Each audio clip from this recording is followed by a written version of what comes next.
Knicks Real Talk. Knicks Real Talk. Knicks Real Talk. It's the night show. We on prime time. It's the night show. We on prime time. It's the night show. We on prime time. It's the night show. We on prime time. Knicks Real Talk. Knicks Real Talk. Knicks Real Talk. It's the night show. We on prime time. It's the night show. We on prime time. It's the night show. We on prime time. It's the night show. We on prime time. Knicks Real Talk. Knicks Real Talk. Knicks Real Talk.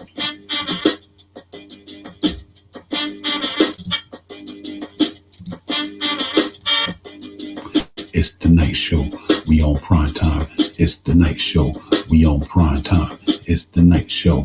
We on prime time. It's the night show. We on prime time. Knicks Real Talk. Knicks Real Talk. Knicks Real Talk.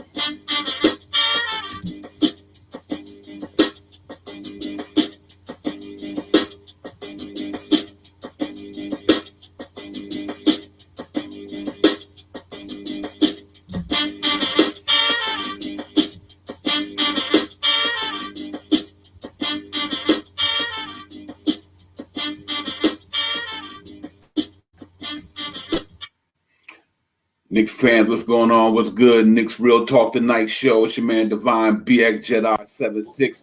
We're in the building tonight, man. Get ready to talk a little Knicks after the game last night against the Boston Celtics. But salute to everybody out there. Salute to everybody about to chime in, man. Salute Tim Smith, Dave Jackson. Salute. Dan, salute. Man, we're gonna go over last night, man. We got a lot to talk about, a lot to uncover. Another one of them disappointing losses last night, man.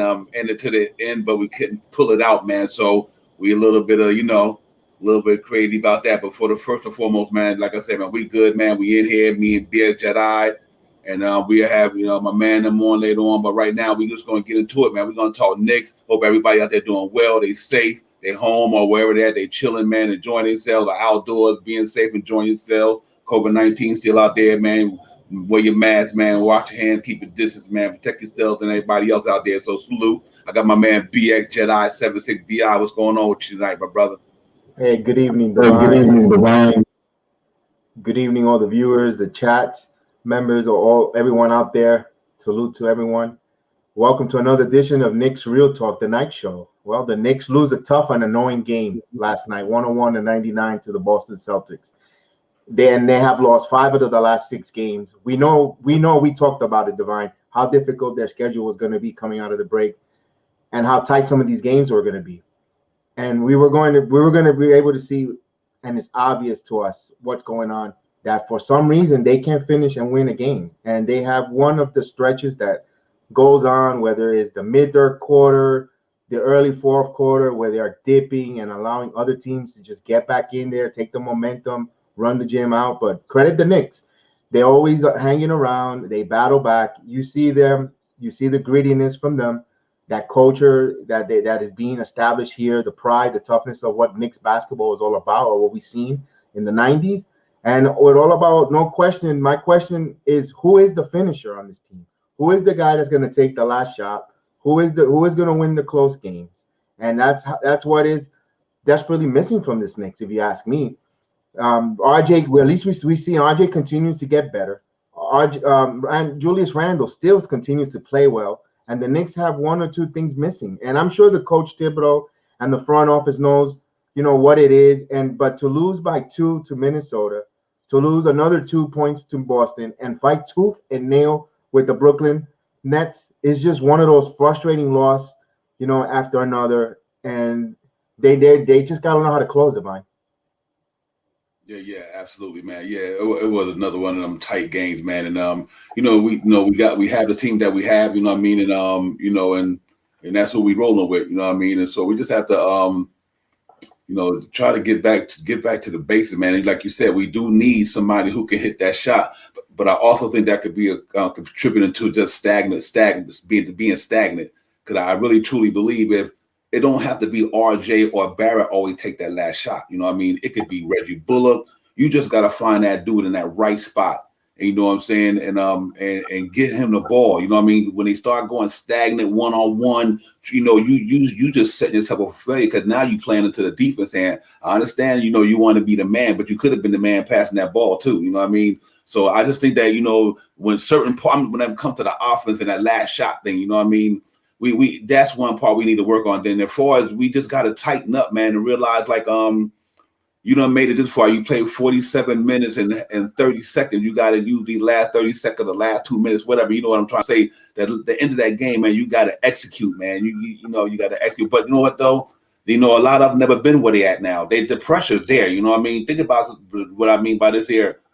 Some of these guys, like, they had pressure. But now people like RJ and these guys, and this is almost like the playoffs. That's what I'm trying to say, because it means so much. You know what I mean? That it means so much that you and some of them never been in that situation. You know what I mean? Before and on a level like this here in the NBA, maybe in college, but like that game last night was almost like a must need a playoff game. You know what I mean? Like you down 2-1 or you're down 3-2. You need this win. That's what that game was like for a lot of them guys, because that's how bad the Knicks wanted it and they needed it, and that's how bad Boston wanted it, because they needed it bad too. You know what I mean? So it was really two teams just in the same situation, just going at it, trying to get it. And I just think that we got to get over the last 6 games, man. We just haven't been closing them games out the way we should. I mean, it goes all the way back to the Brooklyn Nets, first Brooklyn Nets game. You know what I mean? We were down. We had a couple of jump shots here or there, or this or that to win that game, or a couple of free throws here or there, or a defense play. You know what I mean? Like that Marcus Smart thing last night, that shouldn't have happened. You know what I mean? 2 wide open Jays, and I had said even in our pregame and even on Sim Show last night, like, you know what? You got to guard that 3-point line. You got to run them off that. Sometimes it's not worth double teaming and leave a man open. And that's what I was meaning by the way they closed last night. See, there's a situation that we should be putting Reggie Bullock in too. You know what I mean? Even though Tatum or somebody might get the ball, but they're gonna swing it to that open man, because no matter who's shooting the ball, is who got the better shot. You know what I mean? And Marcus Smart had 2 open good looks, and that's what we need to do. Sometimes it just can't be RJ and Barrett all the time. Not RJ and Randall trying to take that last shot. You know what I mean? I really believe you got Burks in there. If you got Burks in there, you got Bullock in there, you got another 2 guys who can shoot, who could hit an open J. So sometimes I think they got to trust their teammates more in the final minutes, man. Just play the team, play the way you got there. Don't get the last 2 minutes or the last quarter, whatever. Then you start going ISO. ISO didn't get you there. You know what I mean? It was move the ball around, and we gotta keep fighting. You know what I'm saying? Like Dave said, we not laying down, not quitting. We'll come growing who we are. Yes, absolutely, D. I agree with you 100%. And I still think we're gonna be in it, man. It's just that we just gotta snap this funk. And it's better late than never. You know what I mean? We lost 1 out of 6 last one game out of 5 or 6. We got with the team we got to be better than that. And I just think we got to bounce back, man. So it was annoying. It was, but we was grinding though. And that's why I'm not discouraged neither, BX. I'm discouraged because I know we can win them games. You know what I mean? Not disgruntled, but I'm discouraged a little bit because I know we can win them games. And second of all, you know what I mean? Well, I'm annoyed because I just know that we got a team that could do that, man. And we just got to get back to the basics. And ever since that, like I said, that Brooklyn game where we be in that game to the last 2 minutes or whatever, and we just don't find that right play or that right move to just get us over the hump, or we might miss a key shot or like I said, miss a key rebound. It's basketball, so we just got to get back at it. You know what I mean? So salute to the chat, man. Salute to everybody in the building, man. Dan A, David Jackson, Tim Smith. Salute everybody out there, man, checking us out on Facebook, YouTube, man. We ain't here tonight, man. Knicks got a night off. Me and BS Jedi just holding down on a Thursday night, man. Knicks play the Memphis Grizzlies tomorrow, but in between time, we just here, man. And we was just talking about the game last night, man. It was it was a little depressed because I like the way we was fighting. I just thought we had that game for a minute. But then, I seen, what's his name? Jaylen Brown. He just was doing this thing, and Tristan Thompson. Oh man, them boards was killing us, BX. Them boards was eating us up in the first half. It was like, man, they grabbing rebounds all over the place, and we good at that, But in the second half, we turned it around, but that was kind of tough, and Tatum got a little bit going. So that was for me, man. That's pretty much what the tell of what it was. What you think about last night's game? Yeah, with this quickly, I'm gonna read over the stats with that game. The Knicks had 41% field goal percentage. They shot 48% from 3-point land. They were 16 of 33. That's very good. They were 81% free throws. But the thing that killed us was they gave up 16 offensive boards, which led to 20 Boston points. That's a big, we're forgetting how to rebound. It's a collective unit, the technique or something with them that they're not rebounding key and not rebounding as a group, and they're getting killed, and it's becoming Achilles heel. And that's something that we need to clean up, address going forward. And salute to Frank Matos. I'm glad you're here. Good to see you, my man. I'm glad you're with us and joining us this evening. And yeah, those stats, those are key stats. Then they didn't capitalize on the turnovers. Boston had 17 turnovers. We had 14. We need to clean up. If we will do less turnovers and capitalize on Boston's turnovers, it could be a whole different game. And next game is real pivotal. It's so pivotal. Some way, somehow, they gotta get a win. And Thibodeau, part of this culture change is not allowing these 5 out of 6 losing streaks. They going back and forth with. I'm going back and forth with myself. I'm fighting with my fandom. Every night I know that they've been great every night. We're in every game. You never thought they would come in the second season like this. And the case is that they're ahead of schedule. But my other side of the coin, that I keep struggling with myself is, man, if the Knicks should have been better, what a season we would have had. There's so many games that they could have won. And at the end, with the double-digit leads, you think about how special this season is, and it still could be. The season still could be a special season, but could have been if they just won a handful of those games right now. At the end, closing them out with all those double-digit leads. So I'm struggling with myself, and that's, and on that, I don't know. I don't want to be too greedy. That's my point. I don't want to be too greedy. I appreciate all the peaks and valleys that this team has given us, the growing pains. I'm viewing them grow and come together.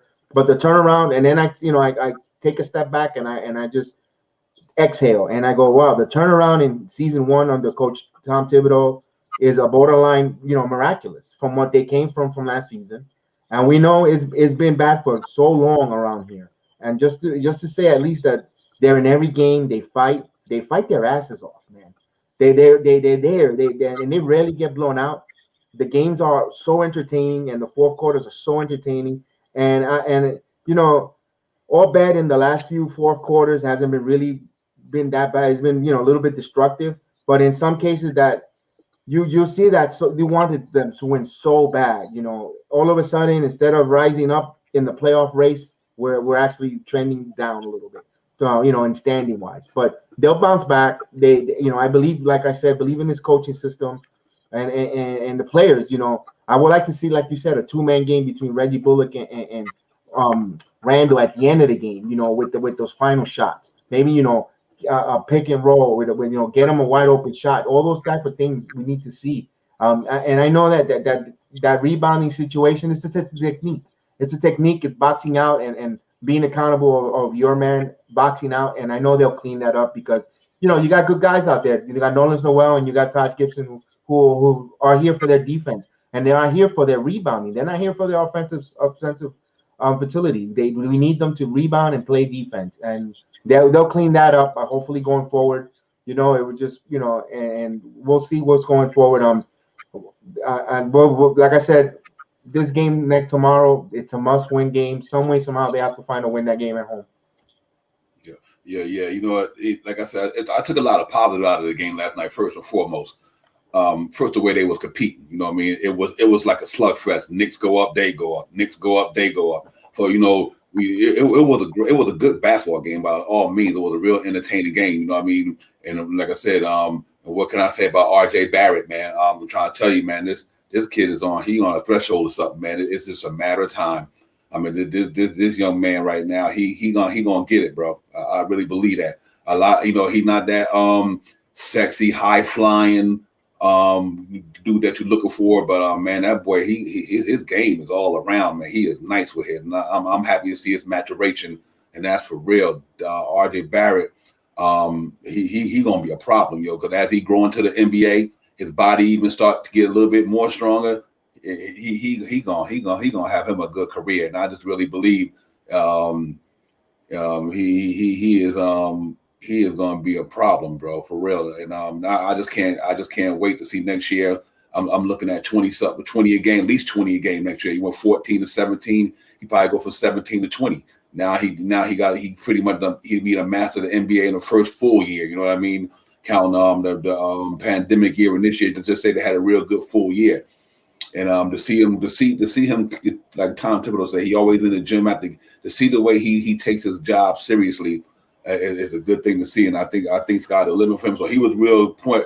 He had a bad turnover last night, came back down and knocked a nice deadly three. I'm like, that's what you call maturity. You know what I mean? And I just see his maturation go. So I'm excited about that, man. And Dan, I agree to in the sense RJ if anybody should have decided that game, it should have been RJ, because he was the hottest. See, he was hitting everything. You know what I mean? And what I like about RJ, I believe RJ would have took that ball to the hole first, or made an attempt. And if you're gonna foul me or something, or he got that mid-range game going now, and that 3-point ball shooting. So yeah, I definitely would like to see that. But like I said earlier, I would love to see just an open guy take that shot. You know what I mean? The open guy, like, put like this. What I mean by open guy, like I said, Bullock and Burks they good 3-point shooters. You know what I mean? So I don't like to see the stagnant. You know what I mean? Like, don't get me wrong. I love RJ and I love Julius Randle, but they're not LeBron. They're not KD. You know what I mean?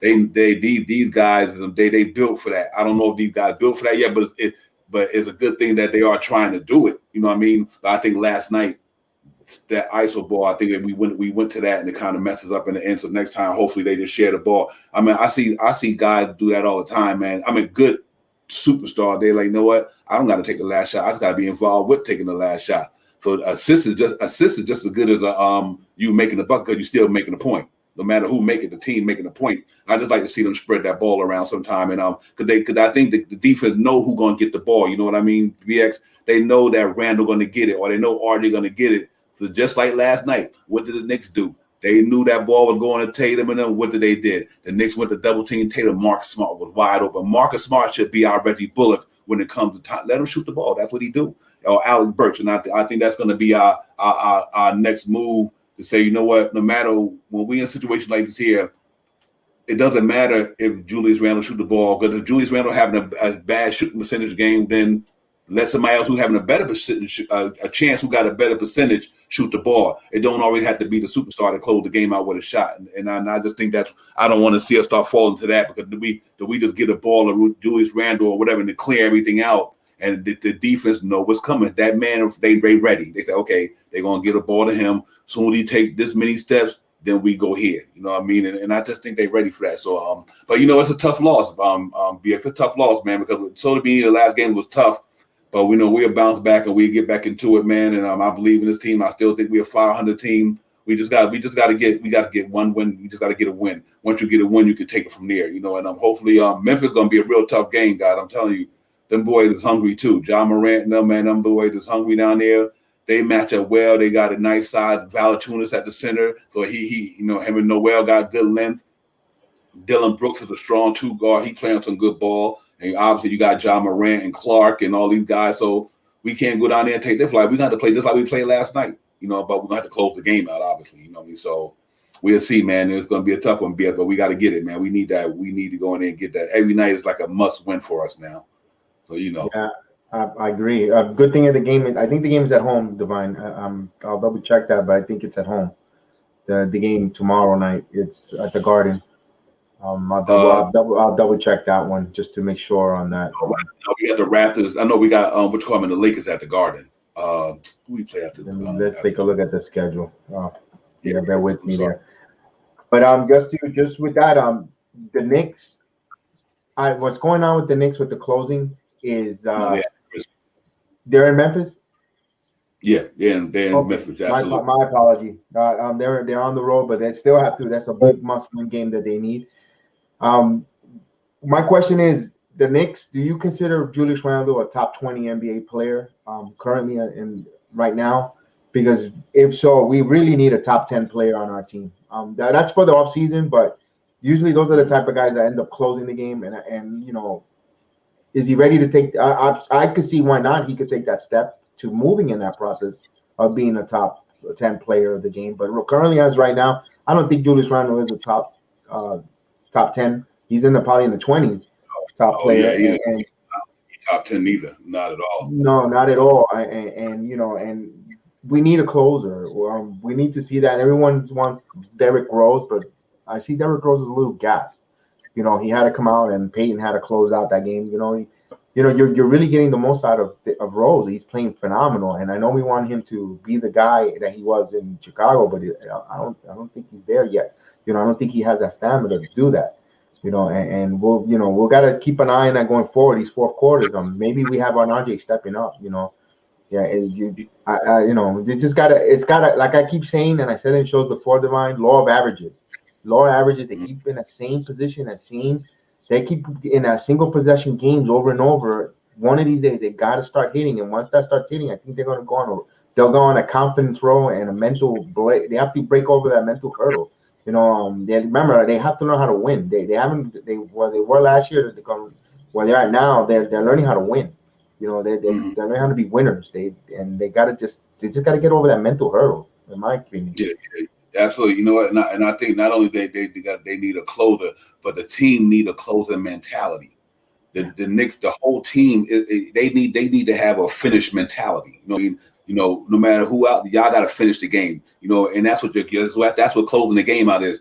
Knicks need to learn how to close out a game. All 15 players. You got to have the mentality to don't play to lose. Don't play. For you don't lose, play for you to win. In other words, I'm saying go for the win. Don't play like you don't have a mentality like you're gonna lose. No, you play to win the game. So they gotta have that finishing mentality. Like, you know what? All right, guys, we gotta kind of like be perfection right here in these last 3 minutes. We gotta try to cross all our T's, dot all our I's, and everything that we're supposed to do, we need to execute. And that's part of what their maturation as a team. The team they got to go through that. It's growing pains. Don't get me wrong, but they need. That's one step they got to take, is just learn how to finish the game, man, and believe in each other. Like I said, the Knicks' problem to me sometimes, but when they go ISO, I just don't think you. It's almost like you're playing 1 against 5. You know what I mean? Right. Use your teammates and listen. Michael Jordan got the best ring he ever got when he passed that ball to Steve Kerr, and Steve Kerr knocked on that 3. You know what I mean? That's what closers do. Michael Jordan ain't always had to take the last shot. Long he was involved when he in the championship game when he popped that ball to 3 Kerr or John Paxton, bang. You know what I mean? Because that's the whole setup, and that's why they beat us last night, because they did. That's what my man did with Marcus Smart. They said we're gonna give it to Tatum at the key. They're gonna go double team this dude, and they're gonna leave him wide open, and we're just gonna throw the ball to him. And that's what Julius Randle or Arden got to do with Reggie Bullocks and Burke.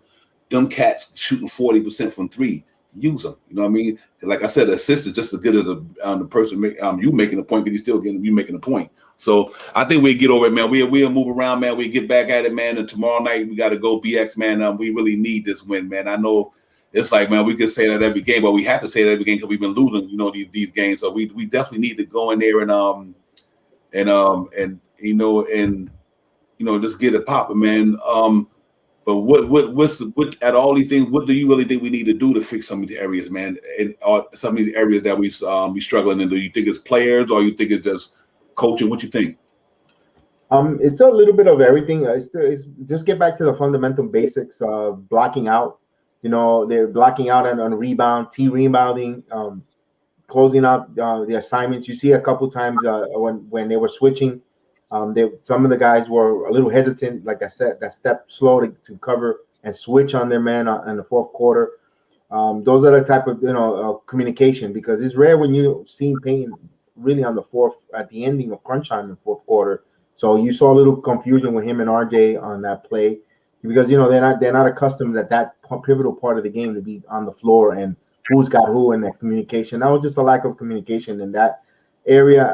The rebounding is what really concerns me, because it could be that Todd Gibson, he's giving you maximum effort. Could it be that he's a little tired in the later fourth quarter, that he doesn't have the same elevation to get these rebounds or he's so much concerned of doing the help defense that it's suffering his rebounding and his assignment to box out his man because he's too busy helping on the help defense. Those type of things that we have to keep an eye out and notice Noel. It's a two-edged sword. If you put Noel at the end of the game, yeah, he's going to give you defense and all, but you see his free throw shooting. It's not good. We missed two crucial, and one of those losses, one of those annoying losses that we had. He missed two crucial free throws. I think under a minute left, and he missed them. So those are things that all in all, you could see how much they really miss Mitchell Robinson's presence on this team. Absolutely. With the rebound and defending. Not just the interior, but he also could come out on the wing, and you've seen him ultra shots from 3-pointers, guys taking threes, and he just comes out of nowhere and ultras the shots with a hand. All those type of his hustle play is we're losing like about almost 7 to 8 points or eight points in alley oops or second chance points on our own, because no matter how much Noel is not a good offensive rebounder. Or he doesn't have that full capacity of offensive game plan that you give a Mitchell Robinson. You just throw the ball near the rim, and basically, Mitchell Robinson has a 70% chance he's going to get his hands on it some way, somehow, to get it, for a dunk or a putback or something positive. So that's missing. That's missing a lot. That athleticism and that savviness that is Mitchell Robinson. You really can't teach. And the more games go by that we see his absence and how much the team needs him, the more his value for the team and his contract is going to keep going up. So it's only benefiting that young man, how much he's really needed on this team, and going forward. And salute Brooklyn Belly. I'm glad to see you here. I know you always want a part of our staples that come in and out here in the chat, and we really appreciate you seeing you this evening. And going forward with that, I want to ask the chat a question. Divine, do you guys think that Julius Randle should receive a max? And if you think he could crack past that 20 top players of the NBA, I just want to see and read your chats on it. I think he saw, because he's the one star that's here. He is here as a Knick. He wants to be here. We embrace the city, and he's playing for us. We can't go ahead and start wondering about other players if they want to come here. If they're not here, so we have to take care of what we have. That's my opinion. I would like to see what the chat has to say, because I know you guys always got some good insights, some good opinions, and I really, this is a show from a fan to the fans, for the fans, and we are an audience participation show that likes your participation and your input on and your feedback. That's what gives us, we know that we're connecting with you guys. That's the one way we can connect directly with you guys. So we appreciate that. So I throw that question out there to you guys, and I know we'll read it out there and read and see your thoughts. What do you think, Divine, on that question? Yeah, man. Before we get to that question, but I truly do believe how much bad we miss Mr. Robinson. I'll tell you that right now. I just tell people sometimes you don't know what you got till it's going. You know what I mean? Since Mr. Robinson went down, we've been losing. You know what I mean? And I just wanted to say that he deserves. Mitchell Robinson controls that middle. Like I said, Noel protects the rim. You know what I mean? But Mitchell Robinson protects that whole interior. I mean, he protects that whole zone. Like put it like this here, within that square box, that's where Nerlens Noel will be at. Mitchell Robinson be beyond that box. You know what I mean? He also beats up by the foul line. He be up by the Noel do it so every now and then. Don't get me wrong. I'm not saying he don't do it, but he don't do it like Mitch do it. Mitch roams a lot of area, man. He can make up for a lot of broken down plays because the way he went out at 3-point shots and that length, he always put an effort in making attempt to stop something. Not to stop it, but to alter it. He's good at altering shots. You know what I mean? And that's what I like about what he brings to the game. And we do miss that a lot. His offense rebounds. And, you know, you think about last night, the way they were doing the rebounds on us. We wish we had Mr. Robinson last night. So, you know, but I think the Julius Randle situation that you were talking about, yeah, man, no doubt in my mind. Julius Randle even carrying us the whole year. That Julius Randle put our team on his back, bro. Believe what I'm telling you. He put this franchise on his back. You know what I mean? At the beginning of the year, and it happened. He gonna hit a little. Nobody perfect, so he gonna have a couple of games where he's not shooting efficient, but he's still contributing so many ways. He's just not efficient at that time. He's gonna go through the game. The man human, you know what I mean? The man put in a lot of work, but and I love to see Julius Randle stay here. And like Brooker said, I think he should get paid. But he said, but I do not believe he's the top 20 player. I agree. I think he's in the top. You know, I'm gonna say top 30. I mean, it's some nice talent out there, man. You know, and Julius Randle was a talent. Don't get me wrong. I guess you could look at his stats and look at his game, but I truly could say if it weren't for Julius Randle, the Knicks would be like Orlando Magic and everybody else, maybe. You know what I mean? Because this guy truly came out every night, battle hard, and played every game. Missed one before he got hurt just recently. He played every game, came to work every day, putting up phenomenal numbers. He an all-star. He deserved that. You know what I mean? And we got to give Julius Randle his props. But yeah, I do think that he's worth his money. If you know what, you give him the max. But one thing I can say about, I don't have a problem giving Julius Randle the money because he's a professional. Julius Randle is a professional, and that's what I love about him. Not only he's a professional, the cat, he done grew up around Kobe Bryant. You know what I mean? He's been around dudes who've been there already at a high level. I mean, this man was teammates with the Black Mamba. You know what I mean? And I don't think people don't understand that, because when you get here, it's a different story. If you're going through a little something, maybe people think the world falling on you. But Julius Randle, man, his whole every year he's been in the league, he got better. You know what I mean? And that's like RJ. Every year they've been in the league, they got better. You know what I mean? They ascending, and that's what you want. You want ascending players because you got started from the bottom. Now we here. You know what I mean? It's different levels to it. And I just think he's ascending. And I think he's still only 26. He got 2 years before he hit his prime. You know what I mean? So I'm confident about that. But I like him and RJ. They play unselfish together. They both get their buckets. You know what I mean? That's what I like about the way them two guys is. They got a good rapport where it's almost like Bama Bio and Jimmy Butler. You know what I mean? They both gonna get their points. It's no selfishness there.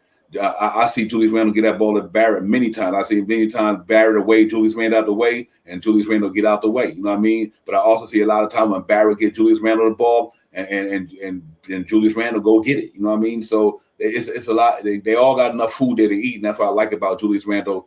He's real unselfish. I know sometimes he because he's considered the man on the team, he might get into that I'm the man mode. You know what I mean? I got to go get this, and I understand that, because when they consider you the franchise guy, the cornerstone or whatever, they looking for you to step up. Sometimes you really want to do that. You know what I mean?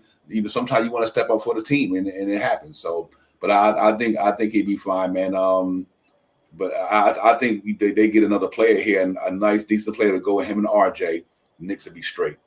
So you think the franchise player is not Frank Ntilikina? I'm just kidding, guys. I'm just joking. I don't want to open up that can of worms there. I'm just joking with the Frank Ntilikina talk. Yeah, you had a chat on fire. Dave Jackson, Frank Matos, everybody, man. Salute Dan. We see you, my brother. But yeah, man. Yeah, Julius Randle, he definitely worth it. He worth it though, no doubt about it. Yeah, I agree. I agree with that. I also agree with Dangerous 718. I think he is a third option, or maybe even he can improve to a second option. Remember, he's only 26 years old. Now he's getting into his zone and feeling comfortable in the NBA, and plus he's filling out. He's got his NBA body in there, and now he puts the work in, so he could be elevated to a second best player. The top player, I don't think not Chet. Could he grow into it? I could see why not. but there's not enough body of work to say he could be our top first option.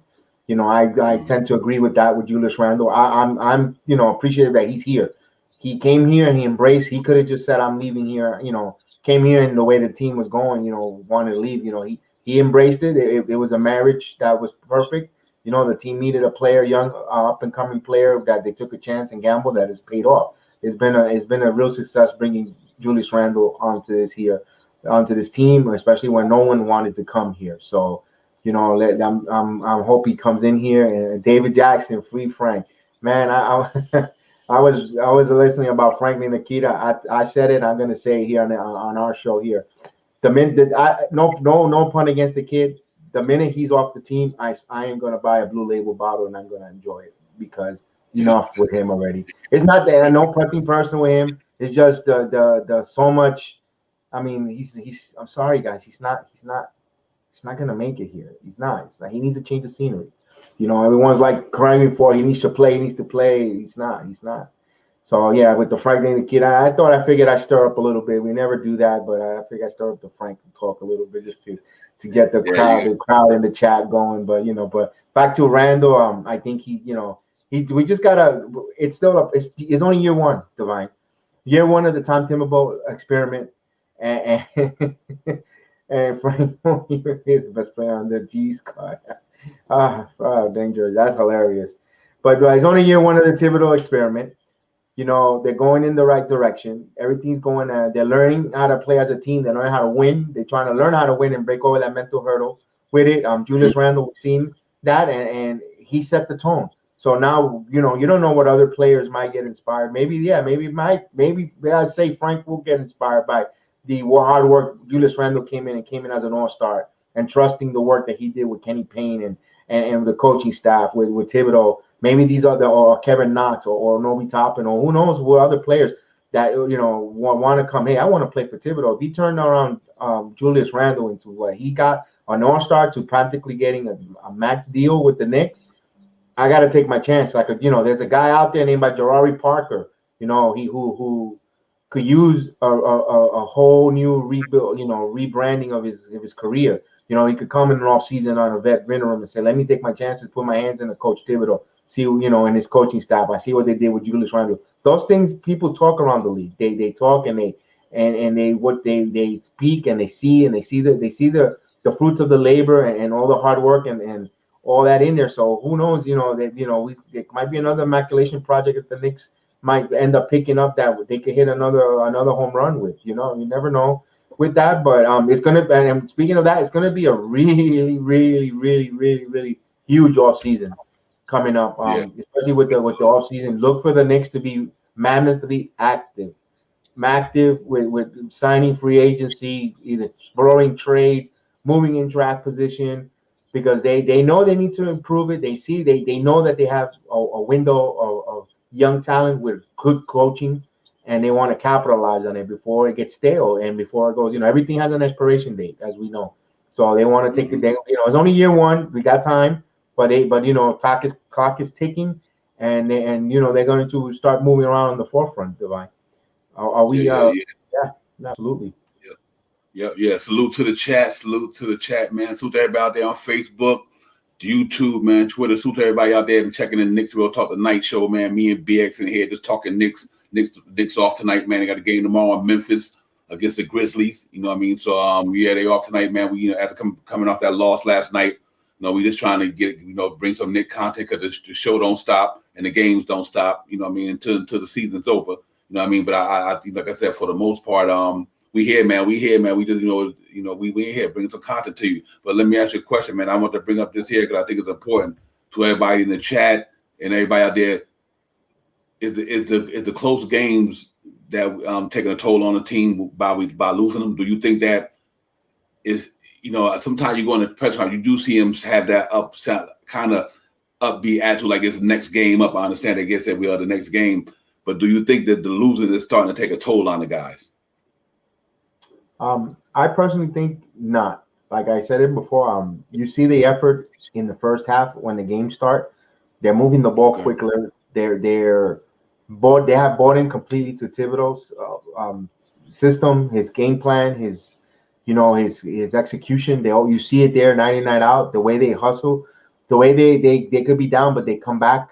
They've been taking, and every these games they've lost, they get double-digit leads. They get they go up by double-digit leads. They go up. They finish the quarter strong. The second quarter, the second unit comes in with the high energy, and you see that. You see a lot of positive things. It's just they dip in the mid third quarter to early fourth quarter. They dip in it, and a lot of teams snatch the momentum, and they want to run the Knicks out of the gym. But luckily for them, that they always battle back. They don't go down, and that's a testament that they don't mentally are not out. They still battle, because if they were to all that momentum change, they should be getting blown out. After losing all those games so close. So there is no quit in the team. They're not gonna.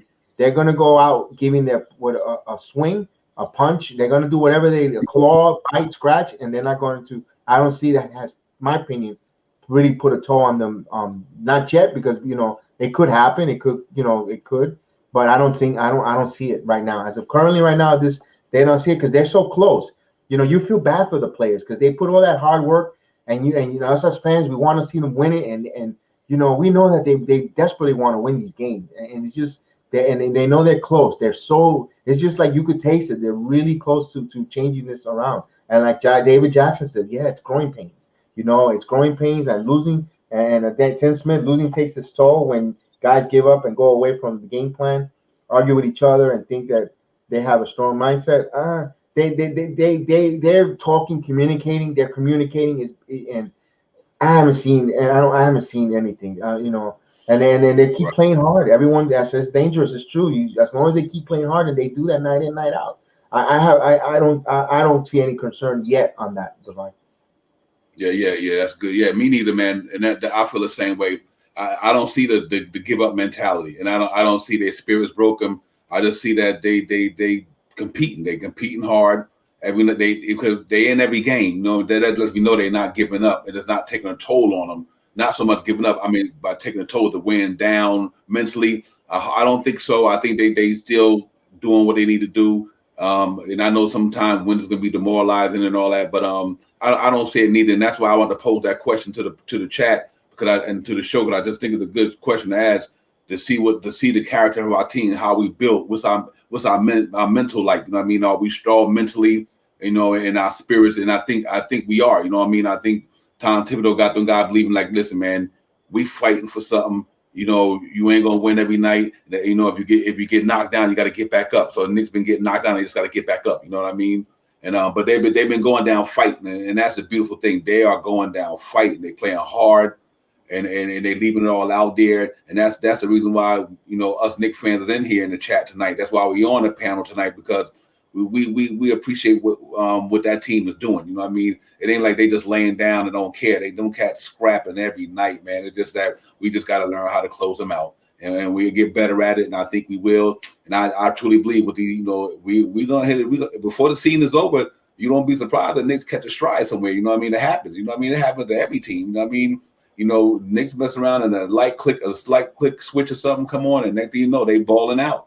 And I think they got the talent to do it, man. I'm tired of hearing people talking about the Knicks don't got no talent. That's baloney. You know what I mean? That's an old phrase, baloney. That's for all you old heads out there. But that's crazy. You know what I mean? Knicks, Julius Randle, the talent. RJ, the talent. Derrick Rose is the talent. I mean, these guys are talent. Alex Burks, he a talent. Reggie Bullock is a talent. And they playing team talent. You know what I mean? I just truly believe. We definitely going to have to do something with the point guard spot, and that's why I was telling you earlier. I don't have a problem with Derrick Rose starting. He ain't got to play a lot of minutes, but I don't have a problem with him starting. You know what I mean? Just due to the fact that because we have defense guys in there, so it's not like when you take alpha defense out, it's hurting the team, because we do have other RJ the defense ball player, Reggie Bullock is a defense ball player.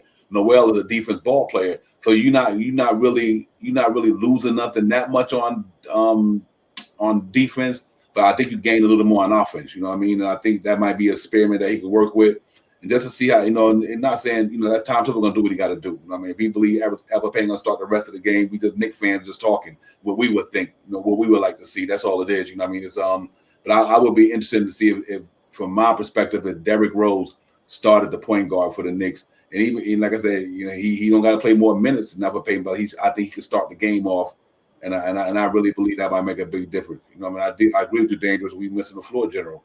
So and it's tough too because in the days NBA, a lot of people shooting the ball. The point guard now is scoring more than passing. You know what I mean? If you know that the notes the NBA now is a more shot heavy league. You know what I mean?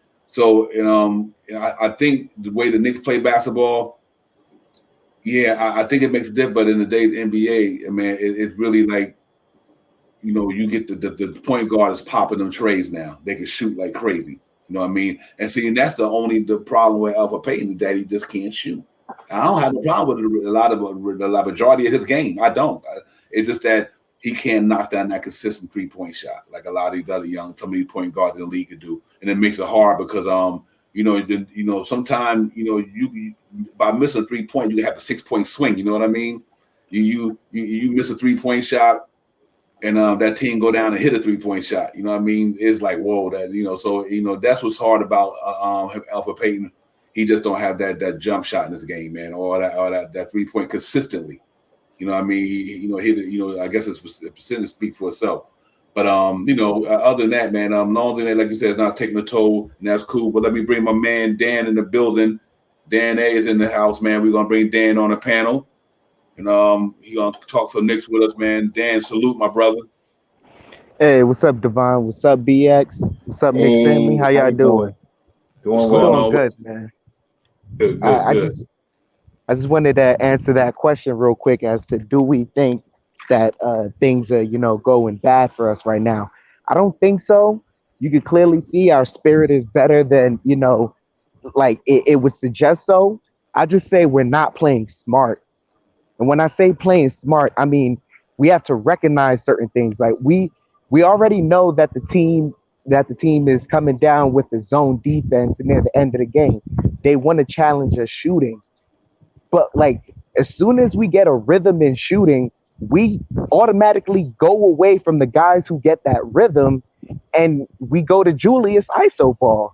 That's not smart basketball. Mm-hmm.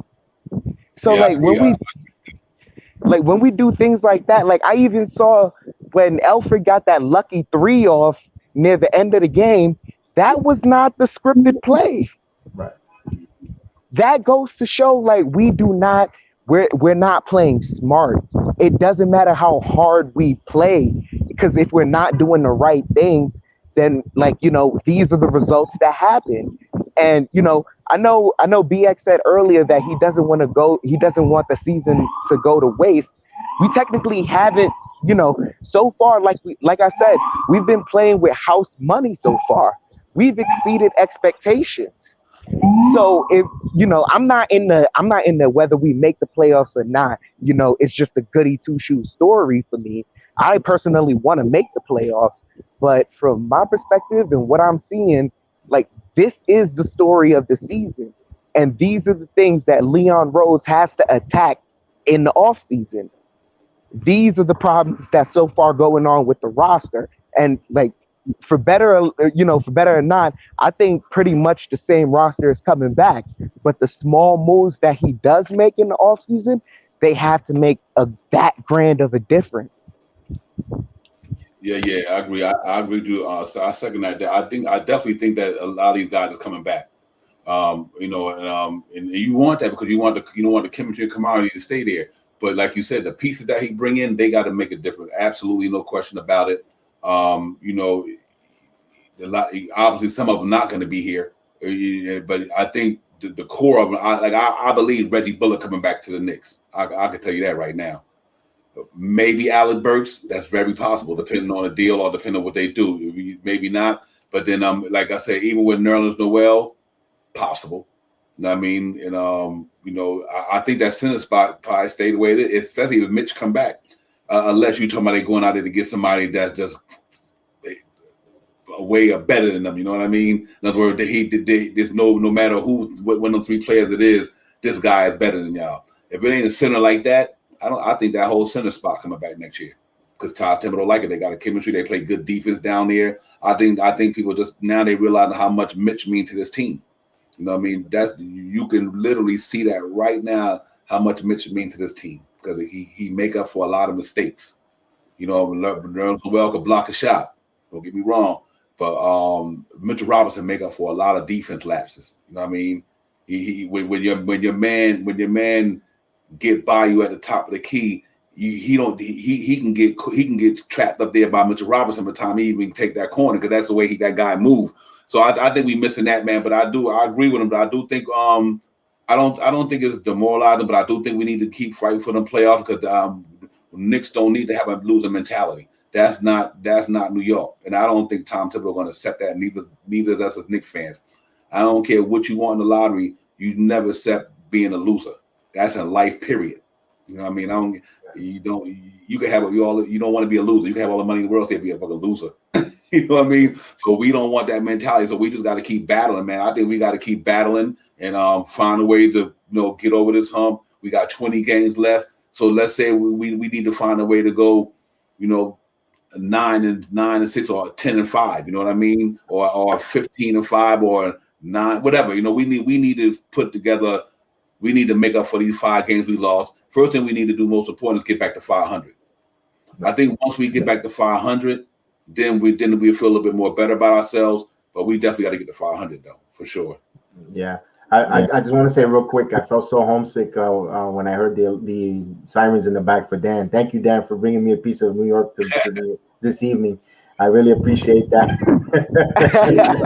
I'm walking the dogs right now, so I'm walking through Crown Heights right now. So I appreciate Brooklyn at its finest. It's a little quiet down here in Old Town, so yeah. So I appreciate it. Real quick, I want to read on the chat with Dangerous said, I can shoot better than Payne and my shoulder hurt. Hey, let me tell you something. I drew up a play when I coached for Dangerous, and he hit a play off the curl. Man, he made me a little coaching legend there. So I want to give that props to Dangerous. I hope he remembers that play that we did out there in Droznik. So yeah, quick shout out to Droznik, where we grew up. And yeah, so I'll go back to that. So I think they will address all that needs that they need in the offseason. And I don't think like I said, Divine, if they continue playing and going forward, they're gonna hit a stretch where they're gonna play good. So let's hope that they turn this around and go forward with that. And there's still one more day of buyout market. That's the official deadline to move around. And there's buzzer, there's talks going around with the Knicks and going around with players. We're going to see in the last 24 hours, it's going to be interesting if they are going to buy certain players out, yay or nay. We already seen Orlando already bought out their center, and he's going to the Toronto Raptors. And there's going to be movement. Houston is a big key. They got a lot of two good players in Bradley and in Olynyk that could be something to look out to let go. We saw Easy Barzakis get released by the 76ers this afternoon, after bringing him two weeks ago. He's out in the market. And there's a lot of different things moving around, so we keep an eye on that as well. And one name that the Knicks has been linked to was Darius Miller. Darius Miller is a 31-year-old forward that's currently on the Oklahoma Thunder. He's 6'6". He's been shooting from the wing at 40%. From 3-point land. He's a career 39% shooter. He's a catch and shoot 3 that shoots, a specialist, 3-point specialist. Currently this season, he's shooting at 42.5% from 3-point land. So OKC is rebuilding. They want to go with the full youth movement because, through this last remaining 20 games, and he's a name that they're going to buy out. And the Knicks have been linked to bringing him in, and because it looks like they're going to waive one of the 2 centers that we have, either Henderson or Pavel. Novo Pavel, one of them 2 is not going to make it if that's available. So we can see that. I read that earlier this morning before I got on, actually the afternoon. And I'll keep an eye on that, and that's why I'll post anything gets moved in Twitter, in Facebook, our Facebook page. Follow us at Knicks Real Talk, and on Instagram as well, Knicks Real Talk. I'll have all that posted. Anything that comes up, as soon as I'm able to get it, I'll shoot it on there on our social media platform and let you guys know. And that's why it's important to keep contact with us. I'll try to get you everything as quick as possible, and let you know all that situation with around the league, not just the Knicks, around the league, any other movement. I think last night you were on MBK, and I shot you that information about the injury report with the Celtics. And right as soon as I finished it, it was brought out in the broadcast by the host. So I was like, I was ahead of him. Yeah. Real quick. Dangerous. I had to get this. This is a good funny moment for us on the chat. When he heard the sirens with Dan A. When my man heard the sirens, Dangerous was like, I thought the cops were chasing him. They funny good with Dangerous.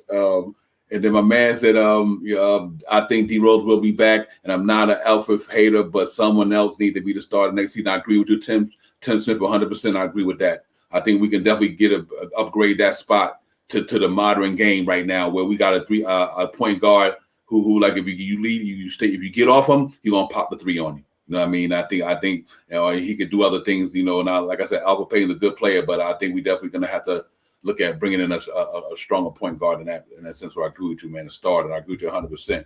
But Dan, you good? Dan's back in the building. Yeah, man. But 20 games left, fellas. So we got 20 games left in the season.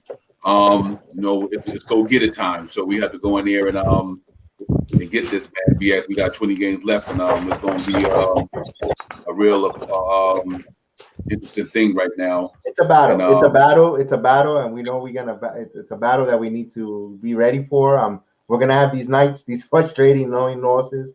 Hopefully, they're gonna be less going forward. We're gonna get more thrill, more positive vibe, a more positive win, get in the win column, and move forward. We're gonna see, and we'll relish it. We'll savor it. We'll take like me and you said before. If we lose, we crow.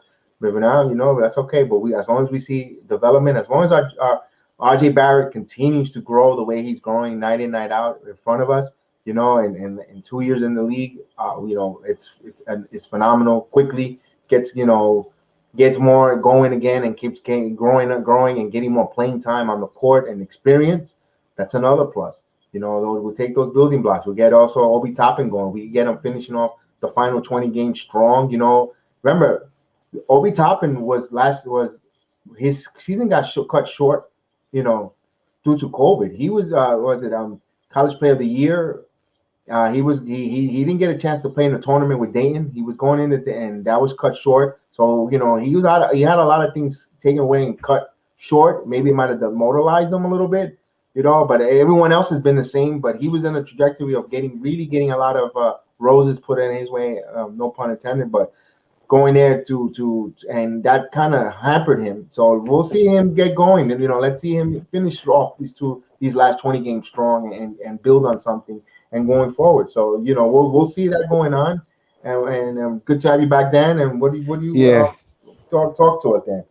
Yeah, sorry. The girl dog is in heat, so the boy is acting crazy. I'm sorry about that, fellas. But we have dogs here, so we know. You know how it happens. It's crazy. But Obi Toppin, if there was ever a night last night where I was watching that fourth quarter, the beginning of the fourth quarter, and I was like, Tibbs actually listened to me. And that was the worst thing he ever did. I'm not an NBA coach. I don't know nothing because he left the bench in. He really left the bench in that fourth quarter for a little while, and they did gain the lead. But then as soon as he called timeout, this Boston brought their starters back in a little extra earlier. And he, so I'm like, maybe they can still hold on to the lead a little bit, give it up just a little bit, but still by the time he makes his substitutions, everything will be good. Nope. They gave it right back up. And by the time all the starters came back in, we were in the hole. And at that point, I'm like, oh my gosh.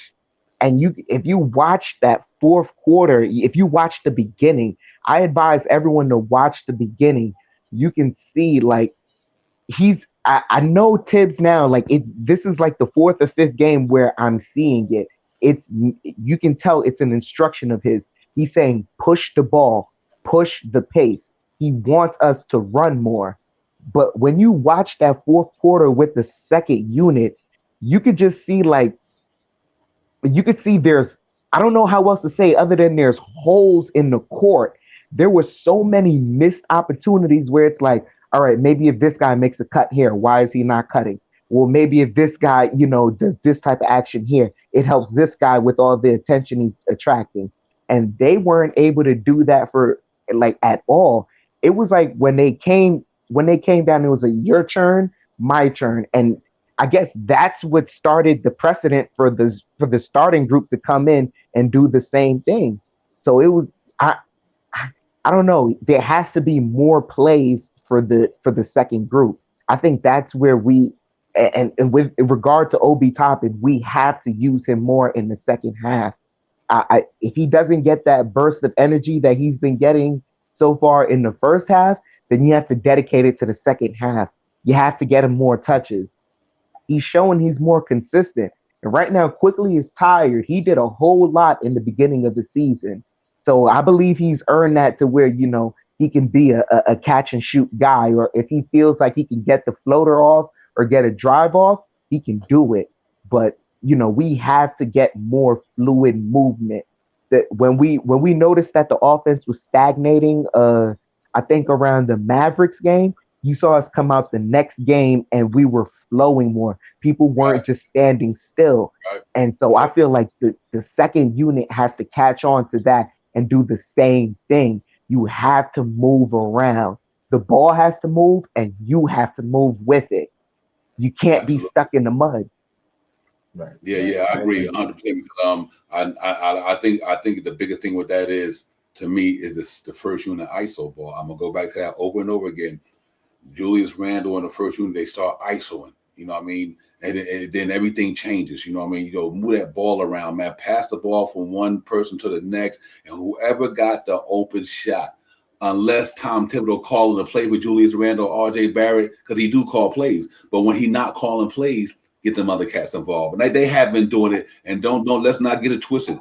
Boston is a good defense team. They might not have been playing a good all season long, but Jaylen Brown and Tristan Thompson, them cats can play some defense. You know what I mean? So and that guy Langford, he surprised me last night.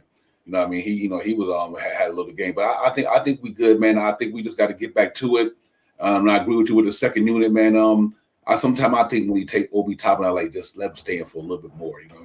You let the dude catch it, let him catch a rhythm, because he there though. He there. I see he's coming around. He's getting back. He's finally settling down. But it's tough, man. We got these 20 games left, and I think we got to do. Man, I would love to go 15-5. I really believe that would be crazy. You know what I mean, 15-5. But you know what? If we go 9-7 or whatever, we just need to stay at that 500. And I think if we end up this season 500, 36-36, 15 games over last year, that you talking about accomplishment. And that and then that's next year. Now you're going to be in the 40s or 50s. You know what I mean? Pretty much. So it's a step-by-step process. But I hope we can get back to it, man. These last 20 games, the point we got a tough schedule. We got to go on the West Coast for 6 games. But I think we're a resilient team. We've been resilient all year. We have been. We've been fighting all year. And I don't think they're going to lay down now. You know what I mean? I just think they just got to get a win. They just got to get a win under their belt. And I think we'd be fine. You know what I mean? We got to get a win. And I think we need one bad. And that Memphis game going to be tough. It's going to be a tough game in Memphis, man. Them boys, they match up well against us. Like I said, Valanciunas at the center spot. He can ball. Valanciunas is a real solid veteran. He can play some ball. I mean, obviously you got Ja Morant, and you got Brooks and Clark and all these guys. So it's going to be a battle. And we don't have to bring our A game to beat Memphis. And Memphis fighting for something too. I mean, so we got to make sure that that's Brooks and Betty has his 8 games under 500. Wow. I mean, wow. Mm-hmm. And that's seeable. But I got to stick true to my word. All year long I said we were the 500 ball club, and I had to live by that. The minute we signed Tom Thibodeau, check out the video on NBK. You hear me telling everybody Knicks is a 500 ball club, and I think We had a lose streak. What we 3 games under now? 2 or 3 games under 500. 2 games under 500 currently. And we had a lose streak. So, we ain't going to lose 10 games in a row. You know what I mean? We ain't going to lose 10 games in the next 5, whatever. So I think we'd be fine. We going to, even if, put like this here, let's say we lose tomorrow. I think we got a good chance to get the 2 whole games against the Raptors and the Lakers at the Garden. I think we got a good shot to win them 2 games. So let's hope, man. It'd be nice if we can win that tomorrow. I think we win that tomorrow. That'd be impressive, man. That would be impressive if we win that game tomorrow. And then I think we played Memphis at home. We battle, that's what I thought. It's gonna be tough though. Let me see. Yeah, Memphis is gonna be a running gun team. We gotta, man, especially like I said, the second unit. They have to be able to keep up with their second unit because Memphis is no joke. But at the same time, I wanted to ask a question. Like, it's not Knicks related, but last year you saw without, under normal circumstances, right? You had Memphis Grizzlies vying for the 8th seed. This year, they're more so a play-in team. Do you think they made a regression or they're making a progression? I think because the Western Conference got more stronger. Now, like last year was to me was an admiration because of the bubble, the pandemic season, and you think about it, they lost Jarrett Jackson Jr. and so that's a big that's a big part of their team. Jarrett Jackson Jr. was their man. So losing him, obviously, I think that was their second best player behind Ja Morant, him and Jarrett Jackson Jr.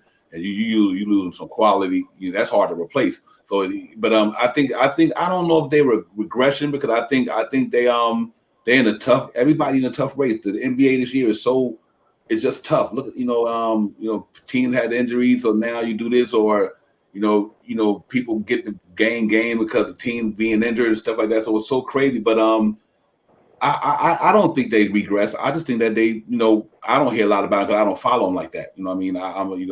But I do believe because I think the NBA. If you look at the top teams in the West, a lot of them got better. And they got more stronger. Other than Golden State falling out, but they wasn't even in it last year. They were so they was in the lottery. But if you look at the Lakers, the Clippers, all them people, Portland, Denver. That's a loaded conference there, So I don't expect Ja Morant to overleap them dudes, but I wouldn't say it's a regression though. I just think that they in a tough conference to play in, man.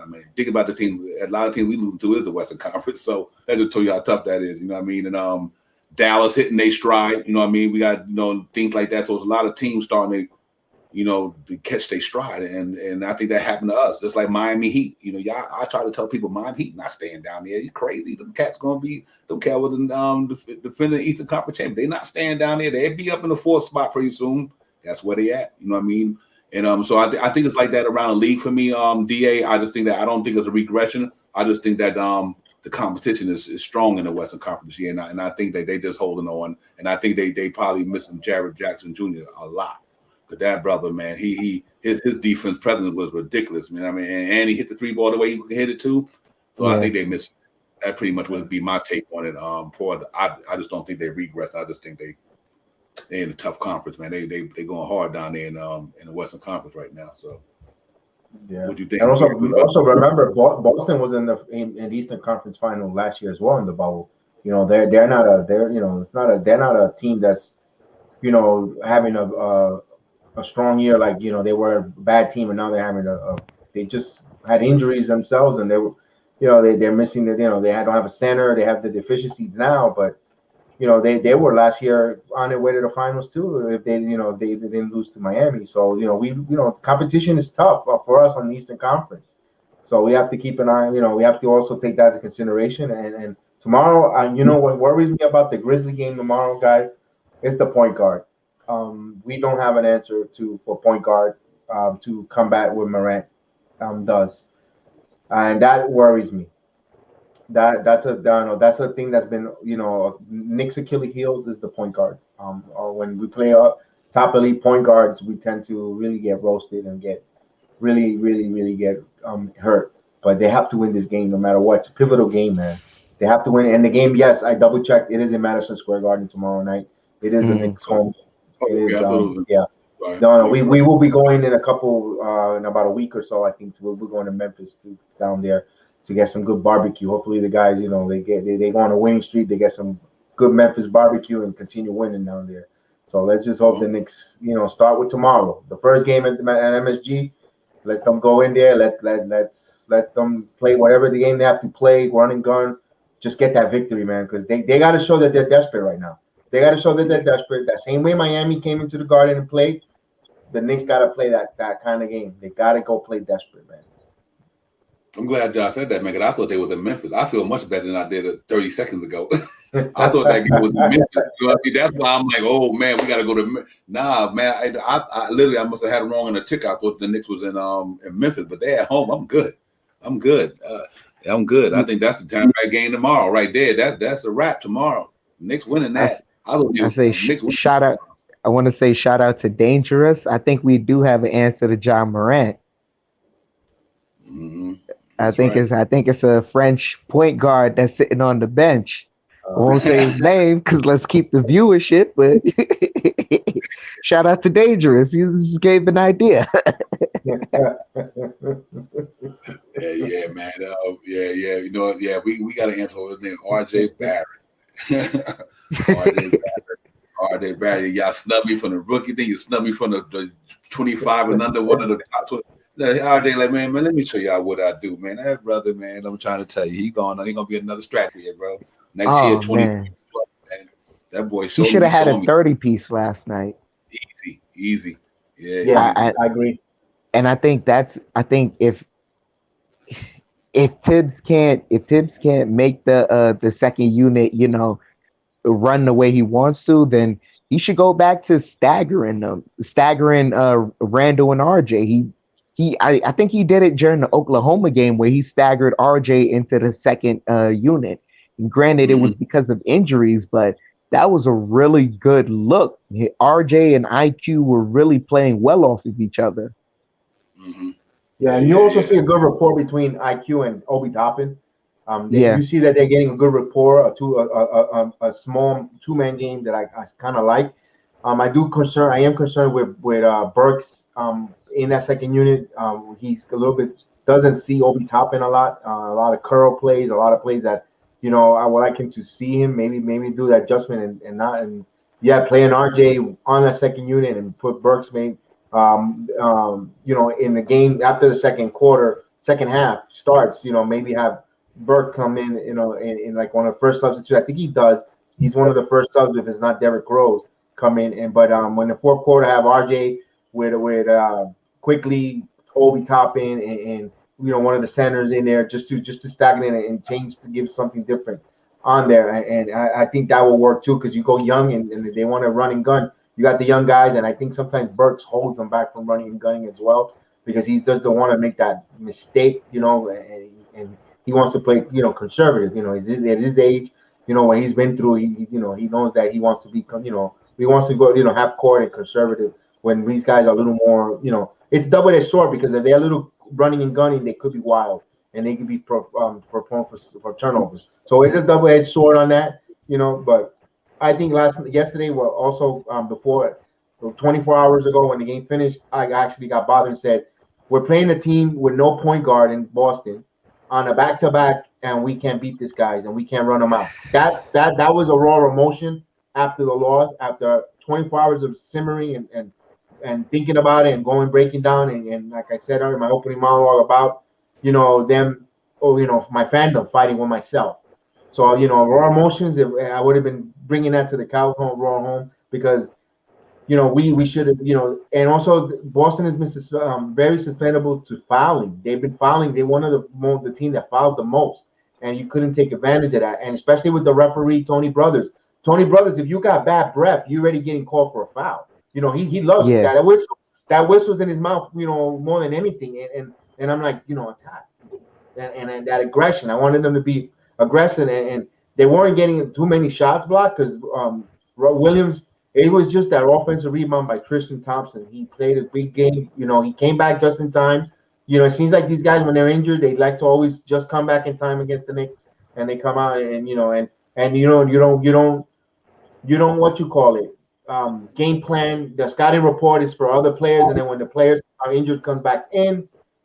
That's what happens. So those are the things that unfortunately we've had some bad luck with when it comes to that when players returning because our scouting department scouts a game plan for players that are not currently on injured, and no sign they just happen to come back. Guaranteed, the Laker game, LeBron will be back in Madison Square Garden when they come into town. That's when he'll find.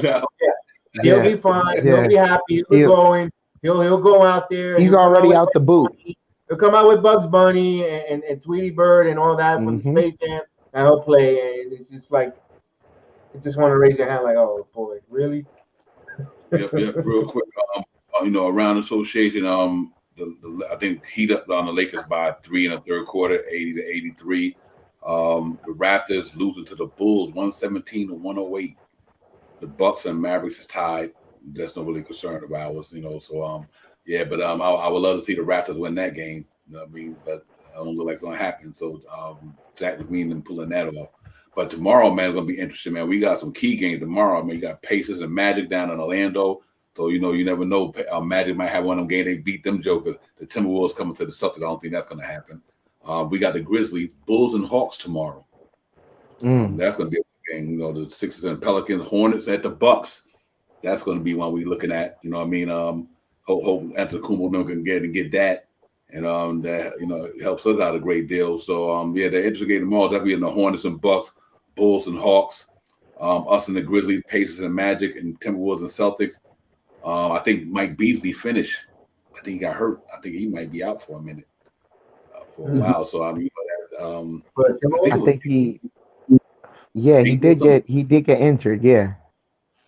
Yeah, I think he's gonna be out for a minute. I think for a while, but like I said, it's them the breaks, man, in the NBA, man. So we just gotta go in there and get. But real quick, man, looking at the up and coming schedule, like I said, we got tomorrow we got the Grizzlies at Madison Square Garden. So y'all know what time it is, 7:30, the world most famous arena. Then we got the Raptors. Then we got the Lakers after that on a back-to-back. And I think we got the Pelicans. So, I think these 3 home games, man, we just got to try to go in there and make it happen. We really do. We got to go in there and fight for these, bro. This is the way. This is a good time to get off that downward spiral when we got these 3 home games. We got these home games. Maybe we can catch fire and get back. We can get back, to our winning ways. Sometimes when you're playing home, it makes a big difference. So, like I said, the last 2 games we lost, we was on the road. Though Brooklyn ain't the Garden, but it's still close. So we know now we got some home cooking, man. I hope we can take advantage of this home schedule and get some more wins back under the belt. Now that I know the Grizzlies is in the Garden, I'm calling a W on that tomorrow for sure. And we have to get the Raptors one.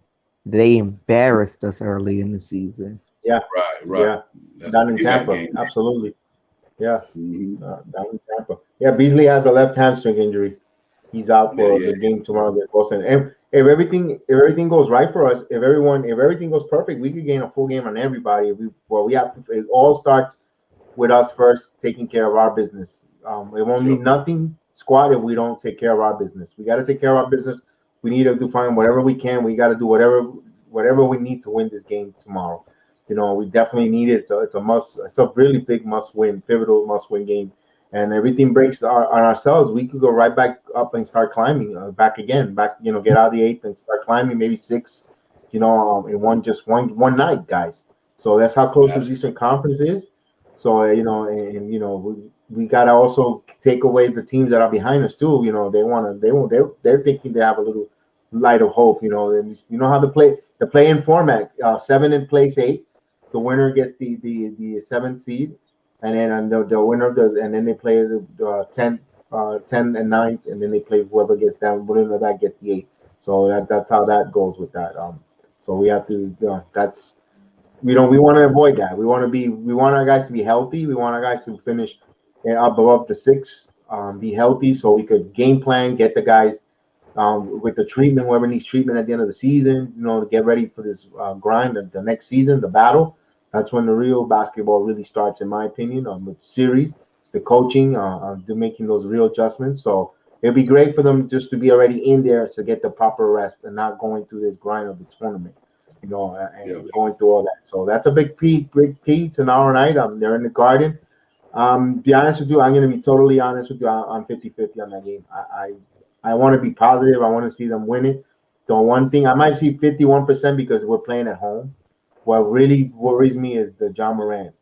And usually I always say the Knicks win. I usually said a 5-0, 4-1, and tomorrow I'm like 51-49. Split with that because they have been 5 out of 6 losses, and I just I don't want to lose hope. I know that they're going to continue playing their game, but this is a Western Conference team that might have just a little more talent than the Knicks, and let's just hope that they come. They're away from home for on this a long road trip. Excuse me, and they come in and they lay an egg here in the Garden. Let's just hope that. And I have a question about that. Coming down the fourth quarter, this is for everyone on the panel as well in the chat. Would you double team on Morant mid to late fourth quarter, and like they did that Kyrie Irving treatment, or would you let us continue playing at 1-on-1 to see if he sends it out to one of their 3-pointers, specialists? Before we go into that real quick, I'm 80-20 tomorrow. Knicks going to give it to them boys. Let me tell y'all something right now. The Knicks going in there and give it to the Memphis tomorrow. I just got to get back to my old self because he just losing, got everybody feeling a little. Nah, we going in there to handle that. We handle that. The Memphis really don't got no Jason Tatum and Jaylen Brown on their team. I'll tell you that right now, by far. And their defense ain't nothing like Boston. They don't have no Kyrie Irving, and they don't have and we losing them cats by 1 point, 2 points. They, we going to get that tomorrow. So y'all got to man up, get hype. It's real. Knicks going in the Garden tomorrow. We winning that game tomorrow. You better believe it. I'm calling. Y'all heard me on Knicks Real Talk, the night show. Knicks and Grizzlies, we going to get it tomorrow. We winning that game. So let's do that. But yeah, man, if we need to, I don't know. We need to do that to John Morant so much because he's not a high percentage 3-point shooter. I think. I mean, I think he could shoot it. I don't know whether the percentage is that high though. And if it's not, then I'm, but I don't have no problem doing it. If it's, I'm concerned about it because sometimes I like man up. That's why we lost last night because we doubled Jason Tatum. He just, you know what it is.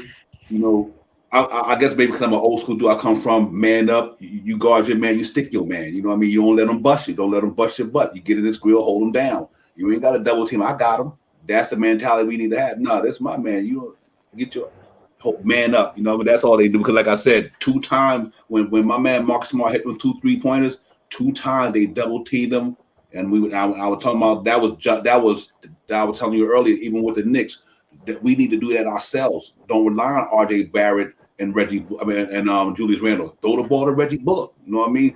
It's about the open man who got the best shot. You know what I mean? It's not who's shooting it, who got the best shot. And Mark, they played the Knicks right into they're going to double team Jason Tatum. That could Marcus Smart right there by himself, give him the ball, and that's what happened. And that's what we need to do. We no bully ball, forget all that. You know what I mean? Give it to the man that's open, let him shoot that shot. The boy shooting 43% from 3. You know what I mean? So you got to trust he gonna make it. You know what I mean? Even if he missed, oh well, you live with it. Just like if Julius Randle missed, you live with it. But I think we just got to do more of that, man. I think the ISO ball, and the reason why I bring it up because you asked about the John Morant thing. I just think that we need to just find an open man. Don't double team nobody unless it's somebody like Kyrie who can get it on anybody. That's different. That's a different ball player. Kyrie and John Morant, yeah, I double team the shit out of Kyrie. John Morant, maybe. That's my opinion anyway. But I definitely believe in the double team. But I also believe in manning up though. You know what I mean? You ain't scoring on me, I ain't scoring on you. That's what up. Let's get it. So we'll see. What do you think, Dan? First, getting back to BX's point about them coming on a road trip, so they got to be tired. The Celtics game, the Brooklyn game, and I believe the Miami game. All 3 of those losses came from opponents that were coming off back-to-backs. Yeah. So they were supposed to be tired. And the common point, which is why I also wanted to get back to what Divine said earlier about we have to start playing to win and not playing to not lose. You see, even Right. in the last shot, we're going for the tie. That's the mentality that we're going for. We're going for, hey, just give us 5 more minutes. We could win it. No, Mhm. finish the job. That's Right. that's the mentality we have to have. And so with regards to John Morant, I think the situation it's situational. If we're Mhm. if you're down, a single, if you're down like 2 points, 1 2 points, um I'd say like you're waiting for the double when he's in the key. Wait for the double when he's in the key. Like don't let him drive and get that because he is an excellent around the rim attack. He's an excellent rim attacker. He's an excellent downhill type of guard. If we're down, if you know if we're up three or so, and you know he has to hit that 3 point shot, let him take it. Let him take it. I don't care. Mhm. Let him take it. He Okay. he still hasn't proven it yet. Okay. The same way Anthony Edwards was able to talk about letting RJ take the ball, take the last shot because he hasn't proven it yet. Same thing with John Morant. They both spent the same amount of time in the league and he hasn't proven it yet. Okay. Remember, it's Yeah, the real. Garden. Everybody tends to bring their game up in the Garden. You know, Mhm. I don't think it's televised that game. I don't think it's nationally televised. I think I'm speaking No. about national televised. We got pulled out of the national televised game with the Lakers because there was no LeBron, which is fine with me. You know what? I don't need those guys So yucking it up on national TV, talking about yucking stupidity and talking about Dolan and all the other negative stuff. So I'm good with that. wait, so that means LeBron can't come back to that game. No, he cannot. Yeah, good point. Good point. Good point, Dan. He can't come back to that game because he's not on national televised He's game, so not. he won't make his appearance there. So yeah, Real. that's a good omen. That's a good omen. Yeah, Good catch on that one. absolutely. And Real but I quick. want to say about AD. the Grizzlies, they had an impressive win against Atlanta. They won. They scored 131 points against Atlanta, who's been playing hot lately. And you know maybe it's something about those chicken wings that they ate over there in Atlanta where Lou Williams when they get his chicken Woo! wings or something, but. Hopefully they spend a little more time over there and they got tired and they come into the city a little tired and we could capitalize on that because we're really gonna need every advantage possible. You know, laughing Hopefully out they loud. went to Magic City, got some lemon pepper wings. Yeah, exactly. Real quick. Exactly. Let me my man Jonathan JD. Salute JD, my brother, for chiming in on the show. We know how to do, JD. Salute to you, my brother. And JD said, "Are you guys surprised that a 20-year-old had improved his 3-point shot this month?" Yes and no, because his work ethic is RJ Barrett's work ethic is top, second to none. I mean, that brother puts in his work. You know what I mean? Yeah. So I am a little surprised, but I knew it could happen. JD. He's had really he took his game to another level, man. Yeah, good question, JD. I appreciate you, my brother, for chiming in. You know how we do. JD's a real New York Knicks intellect, man. The brother be down on NBK. I think he got his own show out there, man. So y'all check out JD, man. That's the brother right there. Real talk. Last minute plug in on NBA TV and LeBron James plays. Will Slade. Yeah, yeah. Yeah, man, it's gonna be crazy. But you know what? I tell you what, if we don't play Sunday, I like our chance these next 3 games. I like our chance against the Lakers without AD and LeBron. I really do. I mean, they got a good team, but they ain't the same with them two. You know what I mean? So, I mean, and I think people still underestimate. If you know everybody play the Knicks, they don't play. They don't play their best game against the Knicks now. The Knicks be holding a lot of these teams under their scoring average. So, like I said, you look at a lot of these teams when they play us, it's a different team. It's a different game. You know what I mean? It's like you can go against a lot of teams in the NBA on any given night. You know what's going to happen. I'm scoring, you scoring. But when you play New York, it's not like that. You know what I mean? And so I give us a good punch of chance, man. If we can get these 3 home games, I mean, that would be impressive, bro. I mean, I just think if I believe we beat Memphis tomorrow. And I think if we beat Memphis, we go into that Raptor game and get that one. And I think a lot of Knicks fans would be like, we feeling good about ourselves. Like, okay, we went, because this is where the adversity, fighting adversity comes in at. This is that stretch right here. These 3 games is where you see what you really made of. You know what I mean? I think this is the turning point in the season right here. If the Knicks don't capitalize off these 3 home games, then I think they might fall into the buy-in. I'll put it like that. I think if they don't capitalize off these 3 home games, they might be looking at the buy-in. Because now, you know what I mean. Now you're down to 17 games. Next thing you know, you're down to 15 games. And you know what I mean. If any time you need to catch a winning streak right now, it would be right now with these 3 starting these 3 home games. I think Tom Thibodeau know that. I think them players know that. God, we got to get these 3 next home games. You know what I mean. If we want to say we play off contenders, not pretenders. You know, we got to win these games. You know what I mean. Because I really believe we're a 500 ball club. So, you know, like I said, I didn't know that game was a Memphis, so I'm glad it did. That makes me feel much better. So, we can go get that, man. But salute to everybody in the chat, everybody out there, Frank Matos, JD, Will, Brooklyn Belly, Dangerous, everybody, man. Salute to y'all out there. Knicks Real Talk, The Night Show, Divine, BA Jedi 76, my man, DA. We in here, man, just talking Knicks. No night off, man. We got a game tomorrow at the world most famous arena against the Memphis Grizzlies. Ja Morant and them coming to town. And we need to go in there and handle our business. So I hope everybody out there doing well. We just talking Knicks, man. Like I said, you know, we went over a lot of things, man. But tomorrow's a real important game for us, guys. Tomorrow, we need to go into Madison Square Garden tomorrow and make things happen. You know what I mean? Because if you look at the Eastern Conference standings, not counting tonight's game, we fell all the way to the 8th spot. Nets number 1, Sixers number 2, Bucks number 3, Hornets 4, Hawks 5, Heat 6, Celtics 7, Knicks 8, Pacers 9, Bulls number 10, Raptors number 11, 12th with the Cavaliers, the Wizards 13, Magic 14, and the Pistons 15. The Knicks are now 8th in the Eastern Conference standings. You know, we got a 2-game slide. We lost quite a few games. We won 1 game in the last 5 or 6, whatever the case may be. So we know we got to deal with that. But I think we're gonna look like to come back and bounce back tomorrow night, man. And get back up in this thing, man. We still in this thing. I'm hoping that final losing streak that we go on the rest of the year. I think this might be that last time you see the Knicks lose 3, 4, or 5 games. I'm hoping that's the case because I do think this is a resilient team. They've been battling all year, and I just think that, you know, all of a sudden now you're going to fall off a cliff. I don't believe that. I think the Knicks are who they are, and I think they got a good chance at retooling this thing, getting back on your winning way, and it starts tomorrow night. So BX and Dan, we got to go in and get this tomorrow, man. Dan, what you think, brother? I completely agree with you. I think this is after last night, this is one of them games where this is one of those days where Tom Thibodeau calls in the group and says, "All right, we got that out of our system.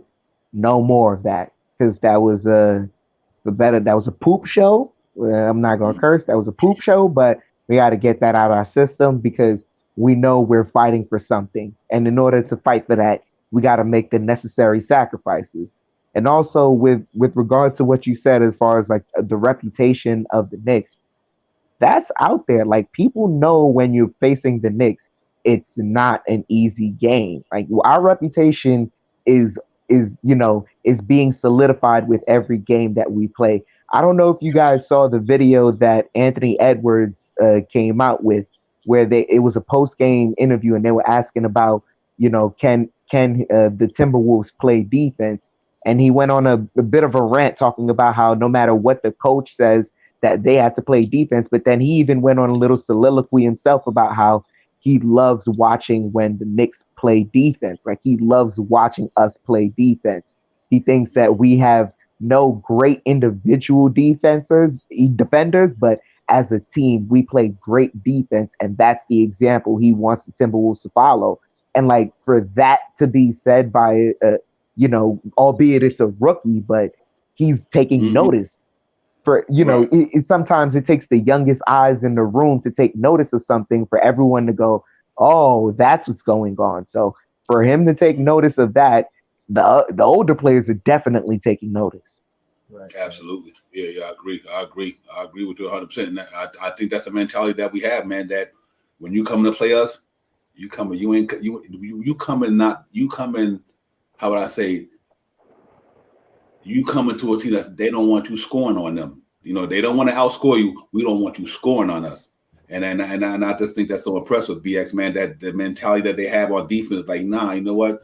When you come in here, we ain't letting you come out here and blow us out or shoot out and make us look bad. Knicks and Tom Thibodeau is not having that. Nah, you ain't coming here and making us look bad. When you play the Knicks, you definitely got to earn that win. You know what I mean? You got to earn that W. And I think that's a beautiful situation for us to be in until we get more better offensively. You know what I mean? But just imagine we another offense or two offense players consistently from being dominant. Because our defense is already top dead and one of the dominant things in the league right now. So you imagine when our offense catch up to our defense, it's going to be a wrap.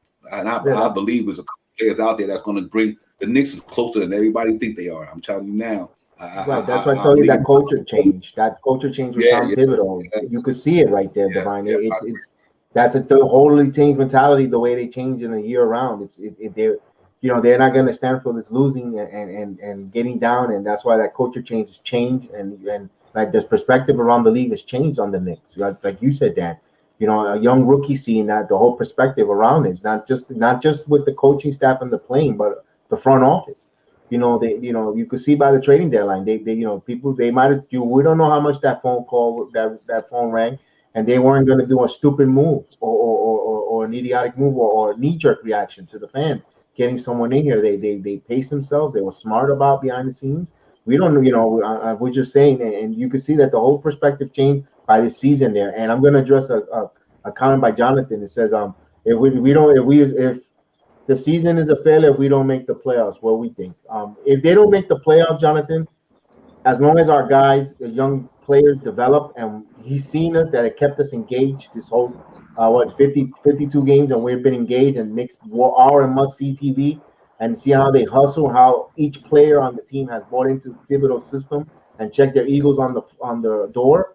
You could say it's a good season, but being so close, that like I said in my opinion, I struggle with my fandom. You're being so close, you want to win these games. You're so close to that. The Knicks are really close. They're a few players away here and there, and it's so close, and you could taste it. And you really don't want to. For this group of guys, it's such a good, likable group of guys. You want to see them take that next step as a group and go into the playoffs, even if they get swept. Just because they're such a likable team, you want the best for them. And that was a good question there, Jonathan. And also, please on the chat, write your information for your channel so we could promote it here on Knicks Real Talk. We appreciate you with that good question on there, Jonathan, and I appreciate it. Devon, what do you think? I don't. Wow, maybe I'm so. It'll be a fair team because of what I predicted. But let's put it like that. I predicted the Knicks to be 500. The minute the Knicks hired Tom Thibodeau, I said the Knicks going to the playoffs. So I have to stay true to that. It would be a failure to me because I look at the way we've been playing all year. I look at how we've been playing all year. And we've been playing as the same 500 basketball all year. So yeah, to play 500 basketball all year long and then suddenly drop off a cliff, I will be disappointed, especially with having a coach like Tom Thibodeau, having an all-star player there, having an up-and-coming player there. You got a good team chemistry. You got good players. You got veterans. I would be disappointed if there was a bunch of young guys that's trying to find their way, and I think they was overachieving because they, it was like say Kevin Knox, Obi Toppin, with all them guys just playing the young guys. Yeah, I wouldn't call it a failure because they reached to where they can get to, and they couldn't get no further. But with this team, with all these veterans and all these good players, I think they still got another level they can go to if they just go ahead and cut back on some of the things they are missing in the last 6-7 games. Because I think if you think about the way the Knicks lost these 6-7 games, Knicks should be 27 or something right now, or 31 or whatever. Knicks lost, like you think about the last 6 games, you could put all the 6 games we lost, the combined total points. I mean, just a total points is probably 15 points, 20 points. You lost 1 here, 2 here, 3 here. Other than the Dallas Mavericks game, they gave it to us. But other than that, since we played Brooklyn the first time, Philly, Brooklyn, we've been losing about 1-2 points. So to fight that hard shows me that your team is good. You know what I mean? And yeah, I would be disappointed, JD, in a sense. Dan, what you think? That's an interesting question because I had recently just watched a video about that. If the play-in wasn't there, based on how we were playing, I would say, yeah, it would be a failure. But the play-in changes the narrative of this season and all the seasons that the NBA has for the future. I'm not gonna lie to you. This take might be influenced by that video I saw, but with the play-in, seeing as how we achieved what we achieved earlier in the season, it wouldn't it wouldn't surprise me if the guys were just like if certain guys at certain times were just gassed and we saw it on the court and they just couldn't finish certain games. And at the end of the season, we ended up in the play-in, and whether we make it or not, that would be dependent on what the matchup that we have. Um, so would it be considered a failure to me if we didn't make the playoffs? I didn't see us go into the playoffs. I just saw us being a better team and like competing for the play-in. So I would want us to be in the playoffs, but nah, I don't see it being a failure. I see it being, we're still we would still have our draft picks. Like the narrative changes due to what we have in house. I don't consider it a failure. I just see it like as a recouping time. Like we did what we did. We put the league on notice, but now everyone has to come in with the mindset like, hey, this like we have to notice at what point in the season we started to fall off, and it's clearly the halfway mark, and we have to know how do we sustain excellence. That's what the next off season has to be about. And so if that's what the next off season is about, regardless of whether we make the playoffs or not, then no, I don't think it's a failure if we don't make the playoffs. Yeah, real quick. JD said, Devon, do you think if we can make it, are they getting that playoff experience will help him reach all-star status? In my opinion, Tatum mentioned that the playoffs helped him. Absolutely, Jonathan, 100%. That's why I want to get to the playoffs. Is because these guys could know what it is to be in a situation like that. So when they come in the next year, they mastered it already. They not going there not knowing.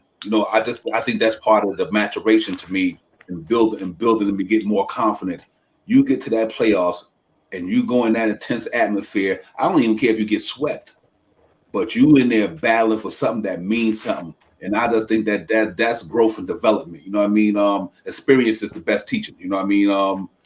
Once you go through something, and you can learn from it and be better at it because now you're aware of it. And when it comes around again, you know what to do. So I really believe, hey, Jonathan, I think that RJ get to the playoffs. I think he's going to be flirting around 20 points next season. But, man, if RJ Barrett get to go to the playoffs this year in his second year, when it was supposed to be the sophomore slump. Oh my God. Whoa, brother. That's gonna be crazy. And quickly and OB them too. Can you imagine them cats in their rookie year in the playoffs fighting against the realest, hardest competition? That's gotta be growth and development for them dudes, man. So if they hold their own in the playoffs, that's another thing. I don't want to say a failure, but I do, because what my expectations were, it would be a failure for me, because I believe that Derrick Rose, Todd Gibson, them cats ain't come here. Tom Thibodeau brought them boys here for a reason. He brought them here for a reason. I got an all-star, I got an up-and-coming young player, I got some shooters. Let me put these boys around them to teach them what it is to be in the playoffs, because they ain't nothing like having people who've been there already. And when they brought Todd Gibson and Derrick Rose down to here, I said, you know what? Knicks organization going for the playoffs. Because if that were the case, they wouldn't have even did that. They could have let Knox play. They could have let Frank play. They could have let Obi, and they wouldn't have went that route if they wasn't fighting for that. I just don't think that was I think they feel like they can make the playoffs and develop these guys at the same time. And I think Obi getting his minutes, quickly getting his minutes, RJ getting his minutes. I would Frank and them situational, but that's why, because I think they're going for the playoffs. If it wasn't, then Frank and them be getting minutes, because they wouldn't just let them sit there to be not wanting to win games. So that's why I think it'll be a failure to me, because I think Tom Thibodeau's mission was, you know what, we get into the playoffs and we playing like a playoff team. We eighth in the Eastern Conference. So here we is with 20 games left. If we fall off the cliff right now, I would be very disappointed. Because look who coaching us. It'd be different if it was Fizdale or Mike Miller. No, you got Tom Thibodeau coaching a team that's 500 basketball, fighting for the playoffs, and they fighting every game hard. So yeah, I'm as me as a Knicks fan, from what I see with the Alex Burks and the Reggie Bullocks and all these guys who veterans, they experienced ball players. Y'all better get to the playoffs. You know what I mean? Because I think Nick fans, y'all done made us drink the Kool-Aid now. You know what I mean? The Knicks done made us drink the Kool-Aid now. You know what I mean? We done got to taste the Kool-Aid. You know what I mean? So now, what happens when that Kool-Aid ain't got no more sugar in it? We're gonna be pissed off. Yeah, man. You know, we weren't talking about lottery this year. Ain't nobody talking about no lottery. We talking about playoffs. So that's why it would be a failure to me, because we've been talking playoffs the whole year. All of a sudden now, yeah, no, that's a failure, bro. You know, yeah, man. Now, like I said, I don't.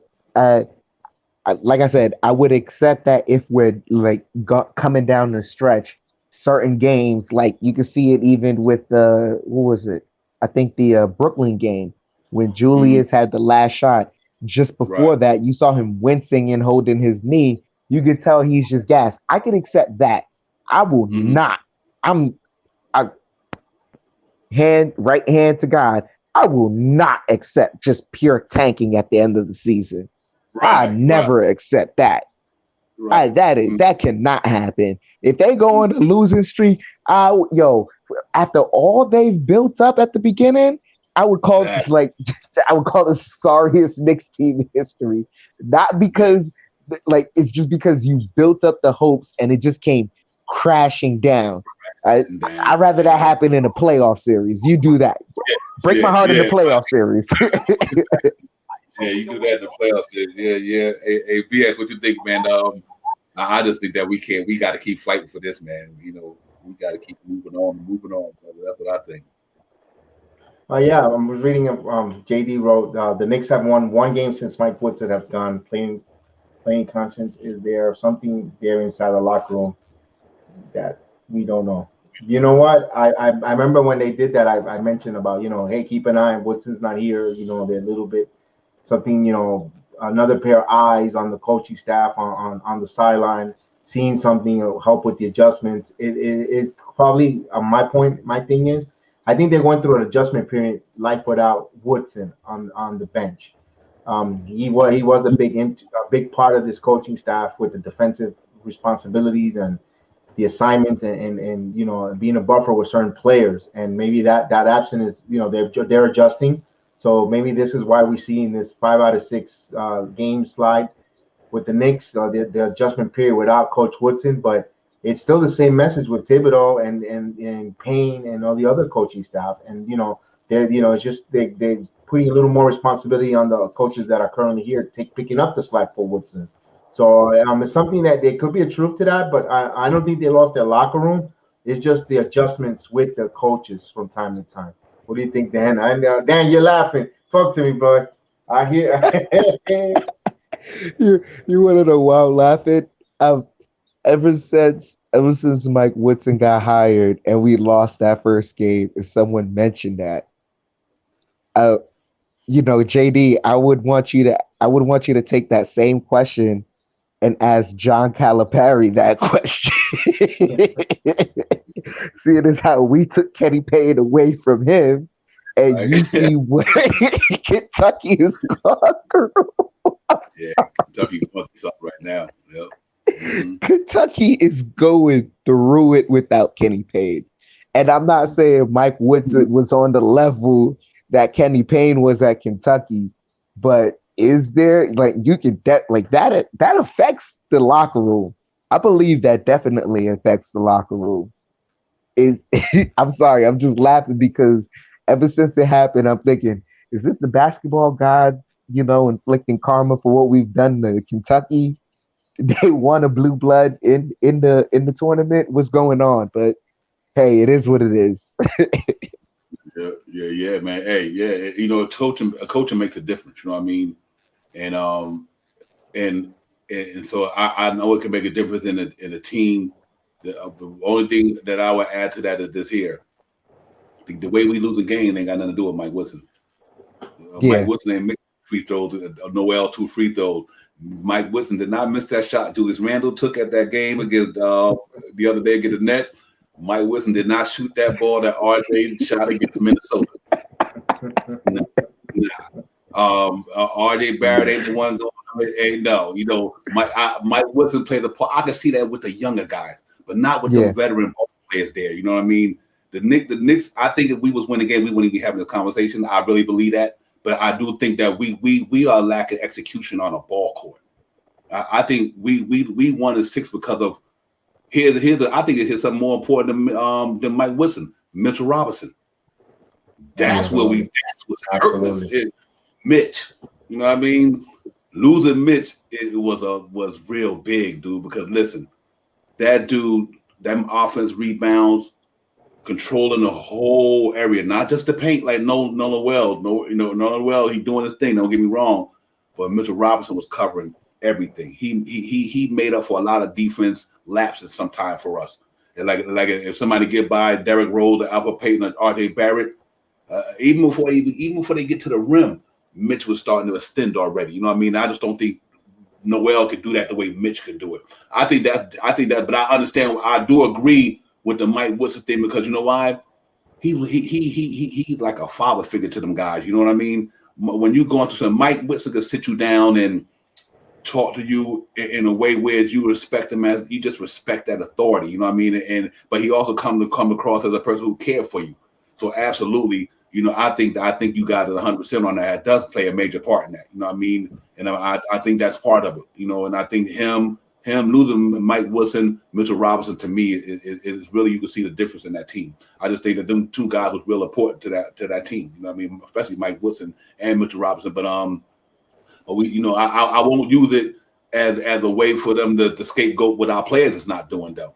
Y'all need to handle y'all business. Y'all need to play 48 minutes, close the game, hit your shots, grab your rebound, don't get up the turnovers. See, that's all on the basketball court.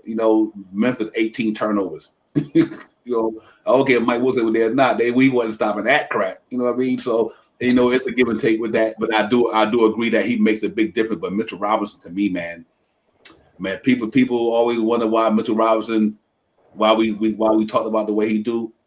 He was the dude back there. That was Mr. Robinson's neighborhood.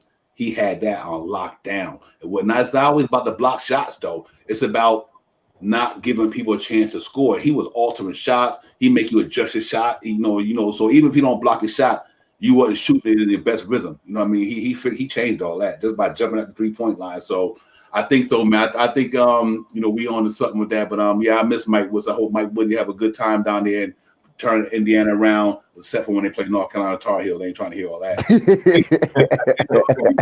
But other than that, though, go salute to Mike Woody, man. Yeah, good point, JD. But yeah, man.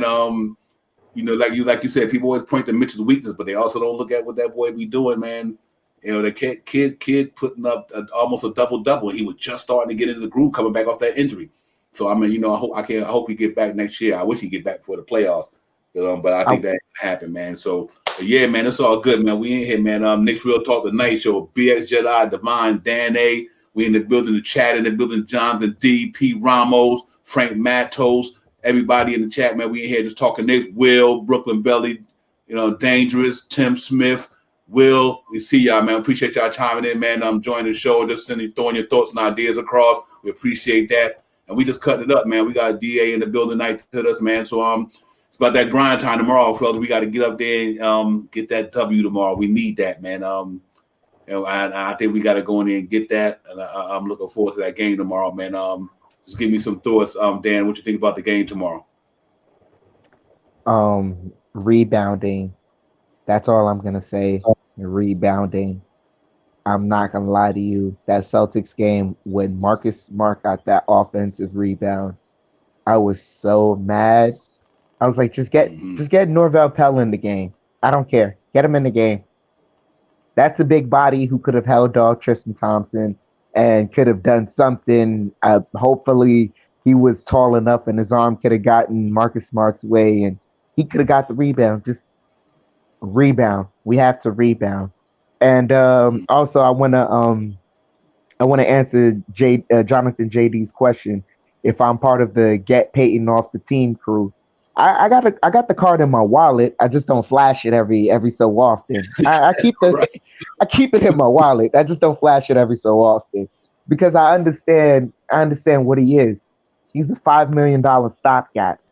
He is what he is. So I, it's past the trade deadline. We're past that point. Just don't re-sign him. That's it. Yeah, I agree.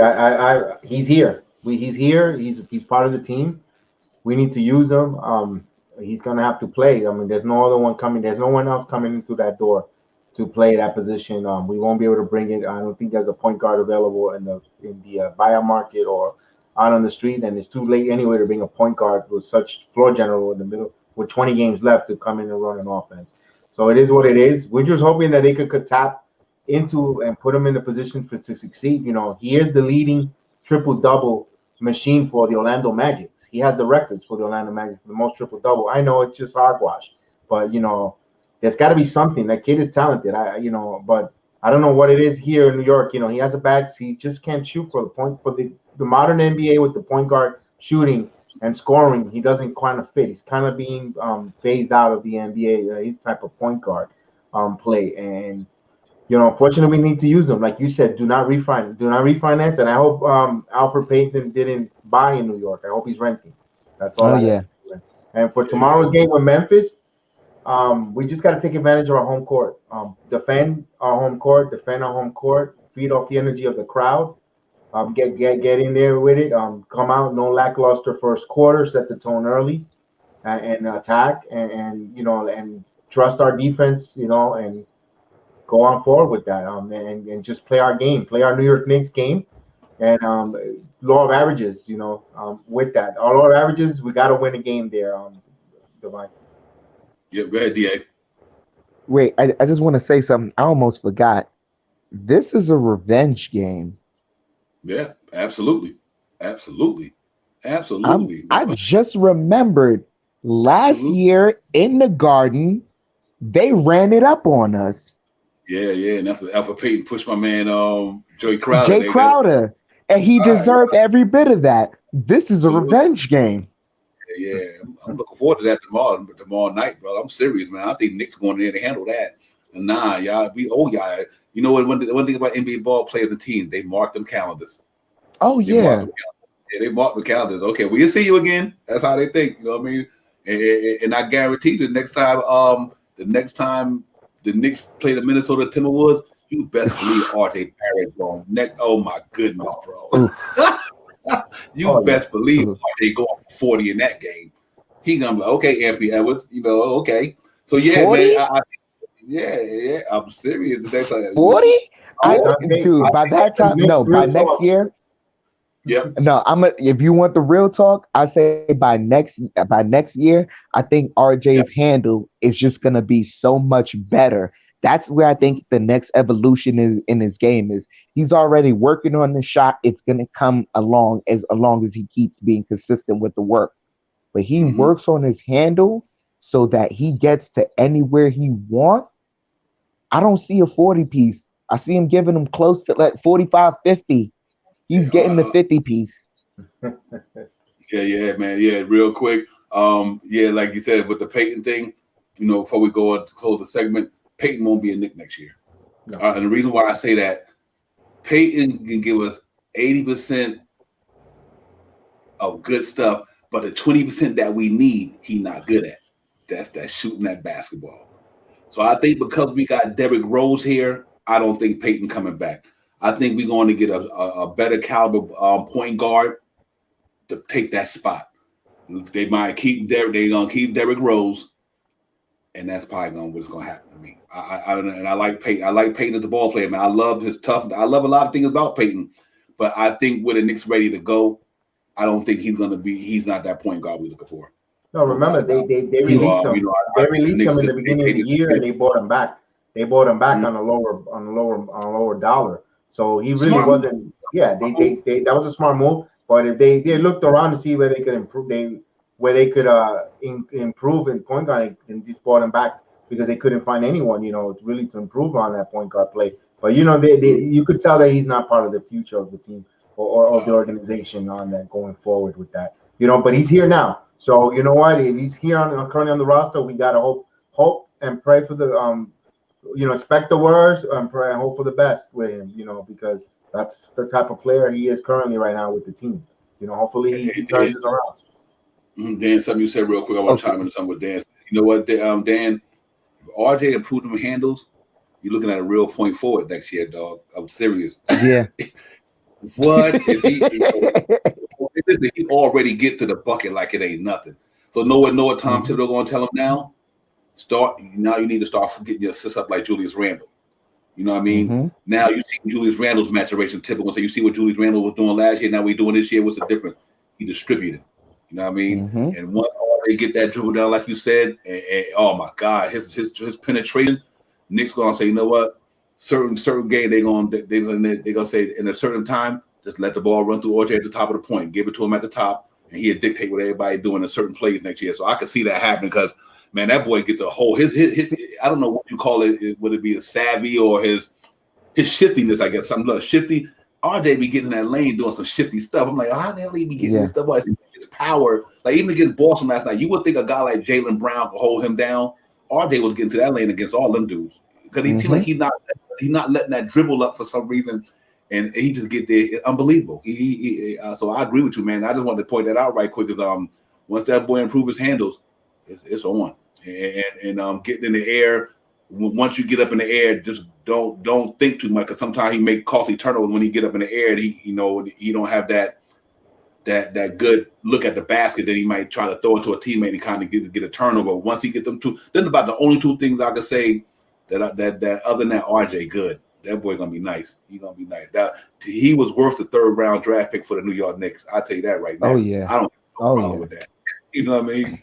I really like what you're doing, man. So that salute to RJ, man. But John said, who was the X factor to win the game tomorrow? Jonathan, I'm gonna go with Emmanuel Quickly. Okay. Dan, you think you have any X factor for tomorrow's one? The X factor for tomorrow's game.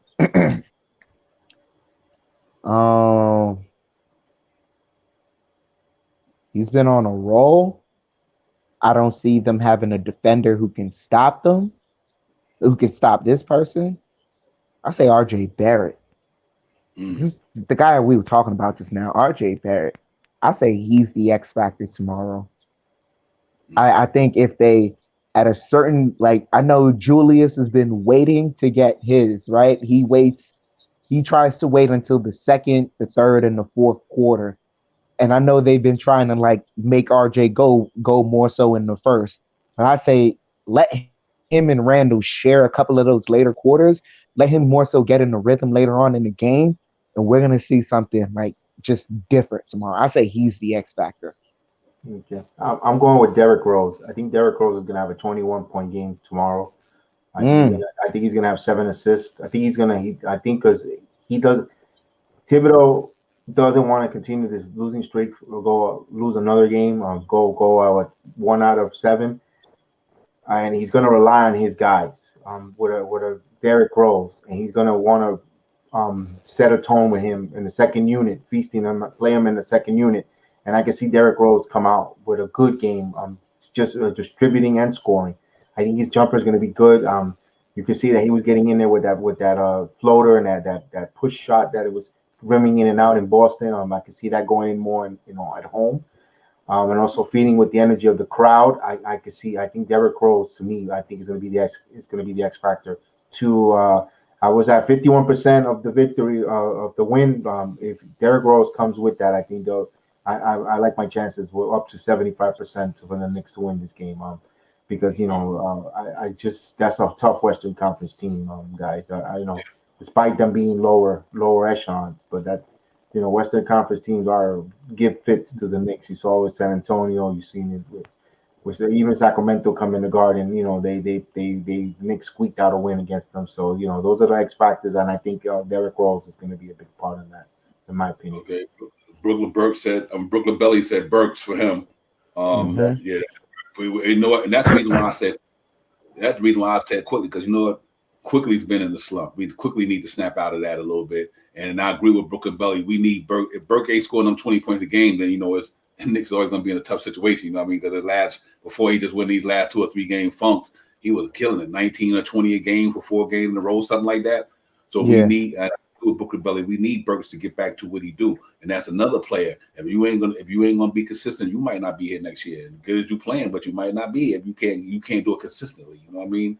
So, And but yep, and that's why I'm hoping him and Quickly. That's why I had Quickly, because Quickly can explode for 21 points in a minute when he hot. You know what I mean? When his game is on, that boy can run amok. You know what I mean? So, and I think we, the reason why we lose these games is when we don't have them players step up like that. You think about the games we losing, Quickly not having a good game, or Burks might not be consistent, so we lose about 1 or 2 points. But when them cats got good games, usually we do pretty well. So let's hope that's the case, man. But it's gonna be exciting tomorrow, guys. Knicks at the world most famous arena, 7:30. You know what I mean? Knicks Real Talk. We ain't here tonight, man. The night show. We got the morning show get ready to pop off in the morning, so we're gonna get up out of here and we can get ready. Get some rest and get up and make it happen. But salute to everybody in the chat: Brooklyn Belly, Jonathan, Will, JD, everybody, Pete Ramos, Kivit, everybody, man. Dangerous, Brooklyn Belly, you know how I do, man. Everybody, man. So we appreciate y'all coming on tonight. We'll see y'all in the morning, man. But we in here, man. In the morning, 7:30, the Knicks Real Talk, the morning show. For those who get up and ride and try to get on their grind, going to do what they got to do. Y'all see us tomorrow, man. But I appreciate everybody coming on. DAR as always. I appreciate you, my brother. And let me let y'all get y'all last thoughts, and then I'll close the show down. Salute to the chat. Salute to Knicks family.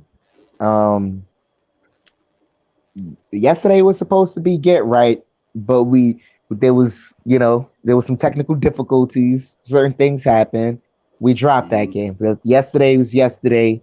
Tomorrow's the present. That's why it's a gift, and we have that. So we come in tomorrow. We got to take care of business. It's get right. We at home. We at home for 3 games.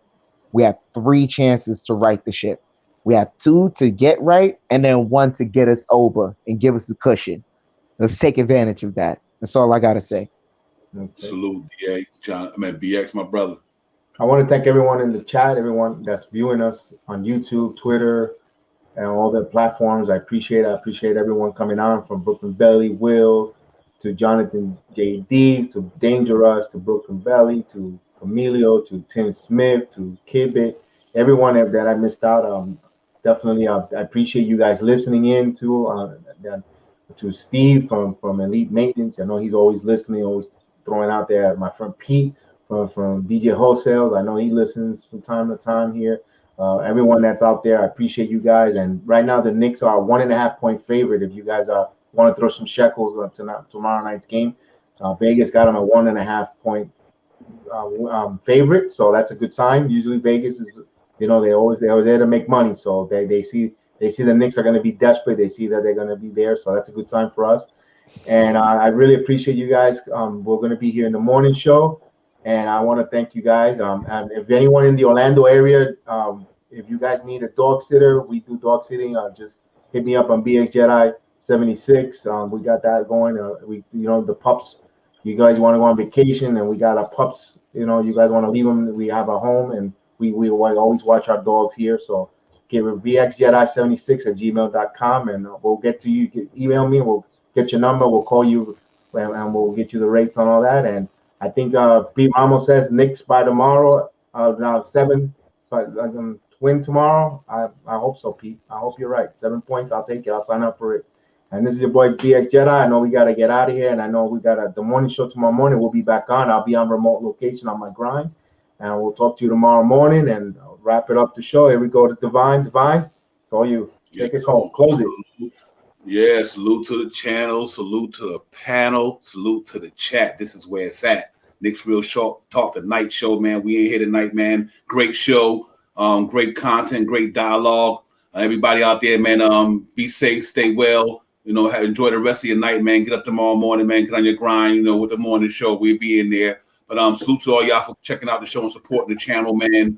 I appreciate y'all, your love, man, and just keep subscribing, keep hitting that thumbs up. This is a show from the fans for the fans. Y'all know our dialogue and our motto: the fans make the show don't make the fans. Without y'all, there's no Knicks Real Talk, and that's real talk. So we're gonna get it popping, man. We're gonna get up out of here. And salute, man. Love to everybody. Be safe. COVID-19 still out there. Wear your mask, wash your hands, and protect yourselves, man. And keep it distance until we get this thing under control. We can get back to reality, man, and keep doing what we're doing. So salute, man, to everybody out there, man. Knicks Real Talk the morning, the night show. We signing off. Peace.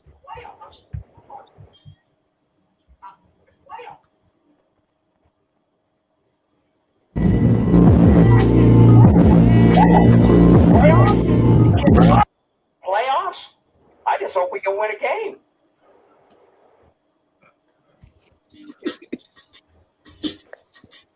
We got to win one. We got to get it. Knicks Real Talk.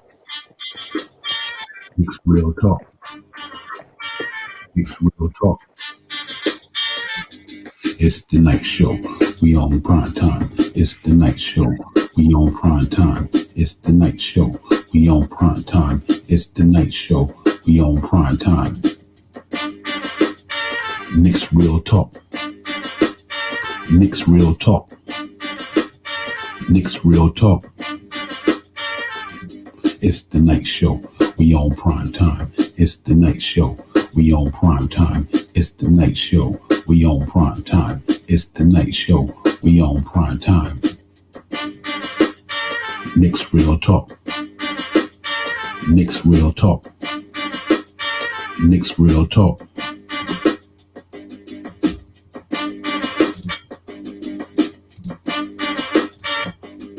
It's the night show. We on prime time. It's the night show. We on prime time. It's the night show. We on prime time. It's the night show. We on prime time. Knicks Real Talk. Knicks Real Talk. Knicks Real Talk.